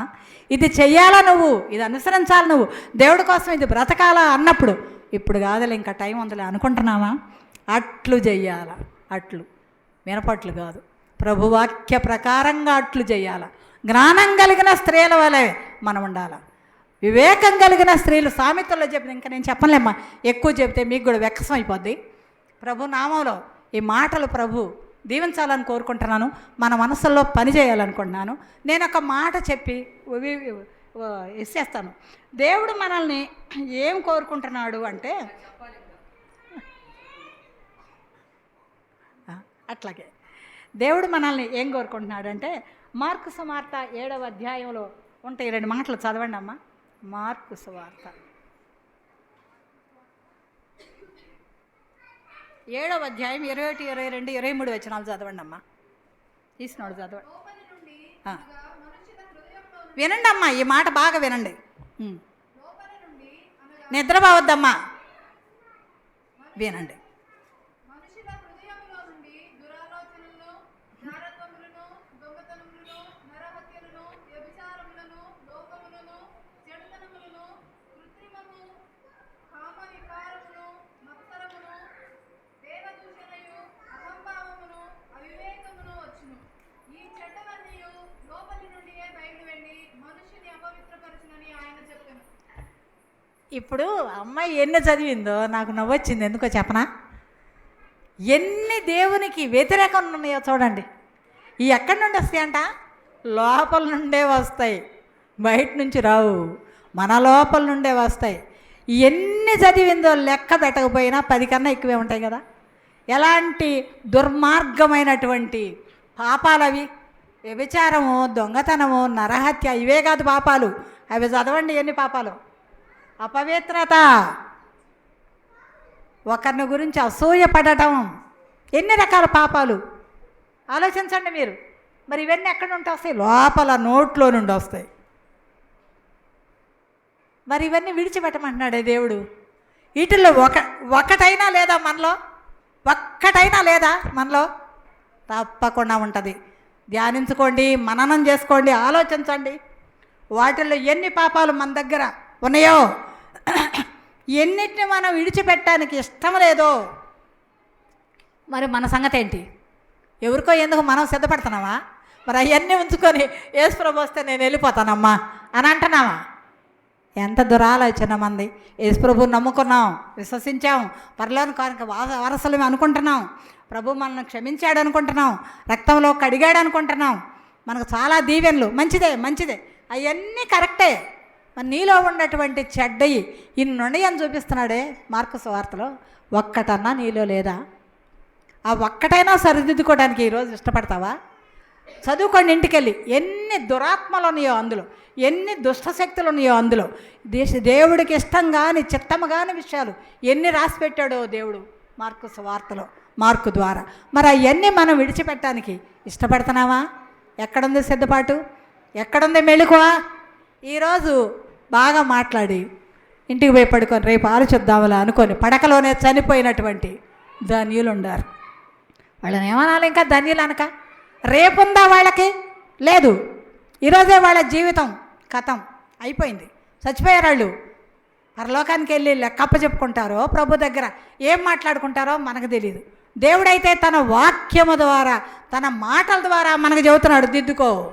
ఇన్ని చెడ్డ క్రియలు నీలో ఉన్నాయి, ఇన్ని చెడ్డ ఆత్మలు నీలో ఉన్నాయి. లేవా? లేవా? యేసు ప్రభు ఒక్కడే వచ్చి నువ్వు పడుకున్నప్పుడు నిలబడి, ఏమ్మా నిన్న వాక్యంలో ఇన్ని చెడ్డవి ఉన్నాయి అన్నారు కదా, నీలో ఒక్కటన్నా లేదమ్మా అంటే ఏం చెబుతారమ్మా? ఆహా, నాలో ఏమి లేవయ్యా, నేను పరిశుద్ధురాలని చెప్తారా? పరిశుద్ధుడు ఆయన ఒక్కడేనమ్మా, మనం ఎవరం కాదు. ఆయన ఉద్దేశం ఏంటంటే, ఆయన ఆశ ఏంటంటే, ఆయన యొక్క మన ఎడల ఆయన కోరుకుంటుంది ఏంటంటే, నేను పరిశుద్ధుడును, నువ్వు పరిశుద్ధులై ఉండుడి. ఎట్ట పరిశుద్ధులం అవుతాం? ఇవన్నీ లోపల పెట్టుకొని పైన మంచి గట్లు పట్టు చీరలు కట్టుకుంటుంటవి, రకరకాల చీరలు కట్టుకొని కప్పుకుంటుంటవి, చూడగానే అబ్బా బాగుందమ్మా ఇవే అనుకో. ఎక్కడది? పై అందమే, లోపల ఇన్ని దురాత్మలు పెట్టుకొని ఉన్నాం. పోనీ అన్నీ లేవు, 2 అన్నా ఉన్నాయేమో. మరి ఆ 2 కూడా దురాత్మలేగా, చెడ్డవేగా. మరి వాటిని ఎట్లా పోగొట్టుకోవాలి మనం? ఎక్కడా పోగొట్టుకోము. యేసు రక్తంలోనే అవి కూడా, యేసు వాక్యంలోనే అవి కూడా. ప్రభు మనల్ని కనికరించి పదే పదే మనకు చెబుతున్నప్పుడు మనం వినకుండా, సిద్ధపడకుండా, నేను సిద్ధపడుతున్నాను పరలోకానికి వెళ్ళిపోతానంటే కుదురుద్దా? వెళ్ళు, ఎవరుద్దా? ఆయన ఏమంటున్నాడంటే, విశ్వాసిని భాగ్యమెంతో గొప్పదో ఎరిగితివా.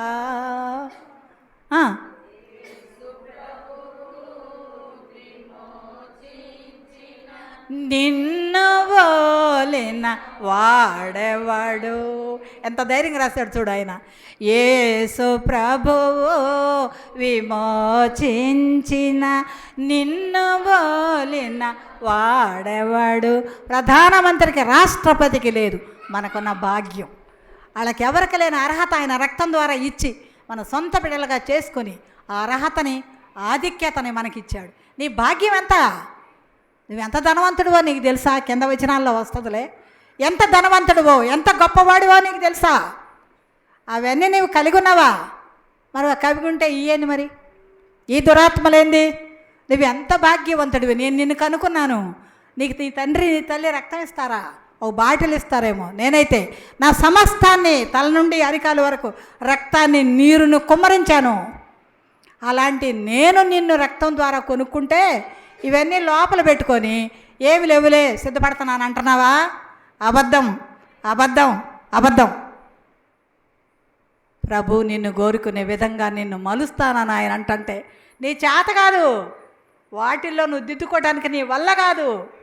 అయితే నువ్వు ప్రభు చేతులకు అప్పగించాల. ప్రభు చేతులకు అప్పగించి నాలో దుష్టత్వాన్ని, నాలో ఉన్న మురికిని, నాలో మలినాన్ని మరొకసారి కడిగాయి ప్రభా. నువ్వు కడిగావు, రక్షణించావు, శాశ్వతమైన విమోచకుడుగా నా పక్షాన్ని నిలబడ్డావు. అయిననో నేను ఇంకా దుష్టురాలనే, అయిననో నేను దుష్టుడిని. అవన్నీ నేను వాటిల్లో కొన్ని లేకపోయినా కొన్నైనా నేను కలిగి ఉన్నాను. నా హృదయాన్ని పరిశీలించి నాది కాదు ఇది అని అనుకునేటటువంటిది నాకు తెలియకుండానే ఆ పాపం నాతో పాటు నివసిస్తుందేమో. తీసివేయి ప్రభా, నన్ను కడుగు ప్రభా. నేను సిద్ధపడటానికి అవకాశం ఈ ప్రభా. నీ బిడ్డగా నేను కొనసాగటానికి అవకాశం ఈ ప్రభా. ఎందుకు చూపించాడు? మార్కులు అవన్నీ దిద్దుకుంటామనే. మరి దిద్దుకుంటామని ఆయన చెబుతున్నప్పుడు అవి అట్టగే ఉంచి నన్ను కాపాడు ప్రభా, నాకు పలాంది ప్రభా, మా అబ్బాయికి పలాంది ప్రభా, జబ్బు తగ్గించు ప్రభా. ఇవేక మనం చేసే ప్రార్థనలు. అవి చేయొద్దంటలేదు, అవి చెయ్యాలా, ప్రభు పక్షాన మనం పొందాలా. కానీ నేను వదిలిపెట్టమని అది వదిలిపెట్టలేదే, నువ్వు అది విడిచిపెట్టట్లేదే. ఎంత ఘోరమైన సంగతి. ఆయన నీకేమో సమస్తం ఇవ్వాలా, నువ్వు మాత్రం నీలో ఉన్న చెడ్డతనాన్ని వదలవు. మాకు ఒక ఎగ్జాంపుల్ చెబుతూ ఉండేవాళ్ళు. పెంతెకోస్తు పాస్టర్ గారంట ఆ వీధిలో గుండా వస్తా ఉన్నాడంట. ఒక ఆమె పక్కింటి ఆమెతో తగాదాడుతుందంట. వినండి, ఆమె ఎవరో తెలుసా? పెంతెకోస్తు సహోదరి. ఆ పాస్టర్ గారే వస్తున్నాడు ఆ వీధిలో గుండా. ఆమె ఏమంటుందో తెలుసా? నువ్వు దుష్టాలివి, నువ్వు నాశనం అయిపోవాలా, నువ్వు నాశనం అయిపోవాలా అంటుందంట. ఆమె కూడా ఏమంటుందంట, నువ్వు 10 సార్లు నాశనం కావాలా, నువ్వు 10 సార్లు దుష్టాలు అంటుందంట. అవతల ఆమె. ఇద్దరు తిట్టుకుంటున్నారు. ఆయన వస్తున్నాడు. ఏం ఆపాలా తిట్లు? లేకపోతే ఆయన చూసి చూడకుండానే ఉండాలా సిగ్గుతోటి? ఈమంట తిడతానే ఇడు తిరిగి అయ్యా స్తోత్రాలు అయ్యా, అయ్యా స్తోత్రాలు అయ్యా అందంట. వాళ్ళు స్తోత్రం చెప్పుకుంటారు ఎక్కువ, వందనాలు అనకుండా. అయ్యా స్తోత్రాలు అంటే అవతలానికి అది తెలియక నీకే 100 స్తోత్రాలు, నీకే 1000 స్తోత్రాలు, నువ్వే పడవే వాటిని. ఏందమ్మా ఇది? ఏంటమ్మా ఇది? నవ్వులాటగా ఉంది కదా మనకు కూడా. నిజమే, నవ్వేంది. ఆయనంట సిగ్గుపడి, పాస్టర్ గారు సిగ్గుపడి ఆ వీధి నుంచి ఇంకొక వీధికి వెళ్ళిపోయాడంట. అసలు ఈ ఇంటికే వస్తున్నాడు ఆయన. ఈ బాధ చూసి ఆయన వెళ్ళిపోయాడు, భయపడిపోయాడు ఆయన. మన దుష్టత్వము మనకు శత్రువైనప్పుడు ఇతరులకు అది భయంకరంగానే ఉంటుంది. జ్ఞాపకం పెట్టుకోవాలి. దేవుడు మనల్ని దేన్నైతే దిద్దుకోమంటున్నాడు, అది దిద్దుకోనప్పుడు అది దుష్టత్వంగానే మారిపోద్ది. ధైర్యం వచ్చుద్ది దాన్ని మాట్లాడటానికి. మనకు బూతులు తిట్టేది ఆమె సహోదరా, ఎదుటి మనిషిని నిర్మహమాటక ముఖం ఏమి లేకుండా మాట్లాడేది రొట్టెలో చేయి వేస్తుందా? యేసు ప్రభువుని దూషించినట్టే. అలాంటి మతము, అలాంటి నిబద్ధత లేని జీవితం నీకున్నప్పుడు నువ్వెందుకు దిద్దుకోవు? దిద్దుబాటు ఉందా నీకు? సిద్ధపడుతున్నావా నువ్వు? ఏమని సిద్ధపడుతున్నావు నువ్వు? పరలోకానికి వెళ్ళాలని సిద్ధపడుతున్నావా? ఈ మాటలన్నీ ఎత్తుకొని పరలోకానికి పో. అక్కడ అడుగుతాడు ఆయన నిన్ను కాదు, నన్ను కూడా అడుగుతాడు. నేనేం చేశానో నాకు తెలియకుండా కూడా నువ్వు కూడా ఫలాన్ని చేసి ఒక అమ్మ తెగ చెబుతున్నావు అంటాడు నన్ను కూడా. అంతమందిలో అవమానం చెందిన వాళ్ళకి తలంచుకోవాలి మనం. గుర్తుపెట్టుకోండి, యేసు ప్రభు రానయ్య ఉన్నాడు. వస్తున్న దేవుడు మామూలుగా రాడు. ఆయన ఉగ్రుండై రుద్రుడులాగా వస్తాడు ఆయన. అలాంటి ఆకారంతో సింహంలాగా వస్తాడంట ఆయన. అసలు కొండే 2గా జీలిపోయిందంటే అర్థం చేసుకోండి. కొండ మీద కాలు పెడితే 2గా అసలు ఆ కొండ మీద స్టార్ వాటర్ పెట్టాలని శాస్త్రజ్ఞులను పంపించారంట. వాళ్ళు పరీక్ష చేసి అన్నారంట, దీని మీద పెట్టొద్దయ్యా అన్నారంట. ఎందుకనంటే ఇది 2గా చీలబోతుంది. ఇది చూడండి ఎట్టుందో. ఈ కొండ 2గా చీలబోతుంది. ఎప్పుడో తెలియదు మాకు కూడా. అదే వాగ్దానం. యేసు ప్రభు వస్తాడు, కాలు పెడతాడు, ఆ కొండ రెండుగా చీలిపోద్ది. ఆ రెండు కొండలు చీలిన దగ్గర లోయ ఏర్పడుద్ది. ఇది బైబిల్ చెబుతున్న సిద్ధాంతం. ఇవన్నీ జరగబోతున్నాయి. అలాంటి పరిస్థితుల్లో యేసు ప్రభు రానయ్యుంటే మామూలు మనిషిలాగా, కొయ్యలు చేసే వాళ్ళ ఇంట్లో పుట్టిన మనిషిలాగా, మరియమ్మ కొడుకులాగా, ఏసేపు కొడుకులాగా ఆ వీధుల్లో తిరిగిన ఆయనలాగే మనం ఆయన గురించి ఆలోచిస్తే మోసపోతున్నాం మనం, అబద్ధకులం అవుతున్నాం మనం, భయం లేని వారికి అవుతున్నాం మనం. గుర్తుపెట్టుకోవాలా, సిద్ధపడాలా, మనం సిద్ధపడాలా. దేవుడు అంటున్నాడు, నేను ఒక వ్యక్తిని కోరుకుంటున్నాను. ఎవరిని? ఇప్పుడు మార్కు సువార్తలో చదివింది కదా అమ్మాయి, అవన్నీ లేని వ్యక్తిగా నిన్ను నేను చూడాలనుకుంటున్నాను. మరి నువ్వేమంటావు అంటున్నాడు. ఈ మాట వినండి, ఈ మాట అక్కడ గుర్తుపెట్టుకోండి. వెళ్ళేటప్పుడు నేను అవన్నీ మార్కు సువార్తలో చెప్పిన దుర్మార్గపు అలవాట్లు లేక నోటి నుండి వచ్చే అహంకార మాటలు, అహంకారైన ఆలోచనలు, యేసుకు విరుద్ధమైనవి, దేవుడికి విరుద్ధమైనవి మనలో ఉంచుకొని లోపల పెట్టుకొని జీవిస్తా. నేను విశ్వాసనే, నా భాగ్యం చాలా గొప్పదని చెప్పుకుంటున్నావే. నిన్ను అడుగుతున్నాడు దేవుడు ఈరోజు. ఏమని అడుగుతున్నాడంటే, నేను కోరుకున్న వ్యక్తివి నీవే అని అంటానా అన్నాడు. నీవే అంటే సంతోషమే. నేను కోరుకున్న వ్యక్తివి నీవే అని నిన్ను అంటానా? నేను ఎప్పుడంటాను? అవన్నీ పోగొట్టుకున్నప్పుడే కదా నేను అనేది. వినండి అయిపోయింది, ముగిస్తున్నాను. నేను కోరుకున్న వ్యక్తి ఎట్టుండాలనుకున్నాడు? ఏ దుర్గుణాలు లేకుండా ఉండాలనుకున్నాడు, ఆత్మీయతలో ఉండాలనుకున్నాడు, ఒక్కటైనా కూడా మిగలకుండా పరిశుద్ధుడుగా దేవుని సన్నిధిలో జీవించాలని కోరుకుంటున్నటువంటి ఆ కోరికను మనం నెరవేర్చలేదు. ఈరోజు కూడా అదే అడుగుతున్నాడు. నేను కోరుకుంటున్న వ్యక్తివి నీవే అని నిన్ను అంటానా? నేను ఎంత ఆఖరి మాట ఎట్లుందో చూడండి. అదే నేను నిన్ను అంటానా? ఎట్లా అంటాడు? అవన్నీ మనం కలిగి ఉన్నప్పుడు ఎట్లంటాడు? మనం తిన్నది లెట్రిన్లో లేకపోతే బహిర్భూమిలోకి వెళ్ళిపోతే అది ఎవడు చూడ్డు. మనం తినింది నోటి నుండి వస్తున్నప్పుడు ప్రతి ఒక్కళ్ళు గమనిస్తారు మనల్ని. పెంటతో సమానమైనటువంటి మాటలు, పెంటతో సమానమైన ఆలోచనలు, దుర్బుద్ధి, ఇవన్నీ మనలో కలిగి ఉన్నప్పుడు నోటి నుండే బయటకు వస్తాయి అవన్నీ. మరి వాటిని మనం కలిగి ఉండి సిద్ధపాటు కలిగి ఉన్నాం. మేము దేవుల్లో స్థిరంగా ఉన్నాం. మేము 30 సంవత్సరాలైంది నమ్ముకొని, 20 సంవత్సరాలైందని మనం చెప్పుకుంటున్నావా? ఏది నీ సిద్ధపాటు? నేను కోరుకున్న వ్యక్తిలాగా నువ్వు ఉన్నావా అని ఆయన అన్నప్పుడు నీ సమాధానం, నా సమాధానం ఏమై ఉంది? ఆలోచిద్దాం, మననం చేసుకుందాం. ఇంటికి పోయినాక కూడా అందరినీ ఆలోచనలోకి తెచ్చుకుందాం. యేసు ప్రభు కోరిన వ్యక్తిలాగా మనం ఎట్లుండాలో వివరించాడుగా ఆయన, ఏ రీతిగా ఉండాలో. అవన్నిటిని వదిలిపెట్టి ప్రభు కొరకు ఆయన కోరిన వ్యక్తిగా మనం బ్రతికి ఆయన రాకడ సమయంలో ఆయన ఎదుర్కోవటానికి ధైర్యమైన వీరులుగా మనం ఉండాలని కోరుకుంటూ, ప్రభు ఈ మాటలు మనకిచ్చి మన హృదయాల్లో దాచిపెట్టి అవి ఆలోచన చేసి సంఘంలో కూడా మనం అనేకులకు అది జ్ఞాపకం చేసుకొని చెప్పుకుంటూ ప్రభు కొరకు మనం నిలబడాలి. నేను కోరుకున్న వ్యక్తివేనా? ఎంత మంచి మాట అది. నేను కోరుకున్న వ్యక్తిగా నువ్వు ఉన్నావా అనే మాటని మనం ఆలోచిద్దాం. ఆయన కోరుకున్న వ్యక్తిగా మనం ఉన్నామా? ఇదే ఒక విధమైన నిబంధన, ఇదే ఆయన ఇచ్చే మాట మనకి. ఆయన కోరుకున్న వ్యక్తిగా మనం ఉండాలంటే ఎలా ఉండాలా చూసుకున్నాం కొన్ని మాటలు. మనం దేవుడి వాక్యాన్ని దీవించుగాక, మనకందరి హృదయాల్లో ఈ వాక్యం పని చేయుగాక. ప్రార్థన చేసుకున్నాం. రామా మార్తమ్మ ప్రార్థన చేయి.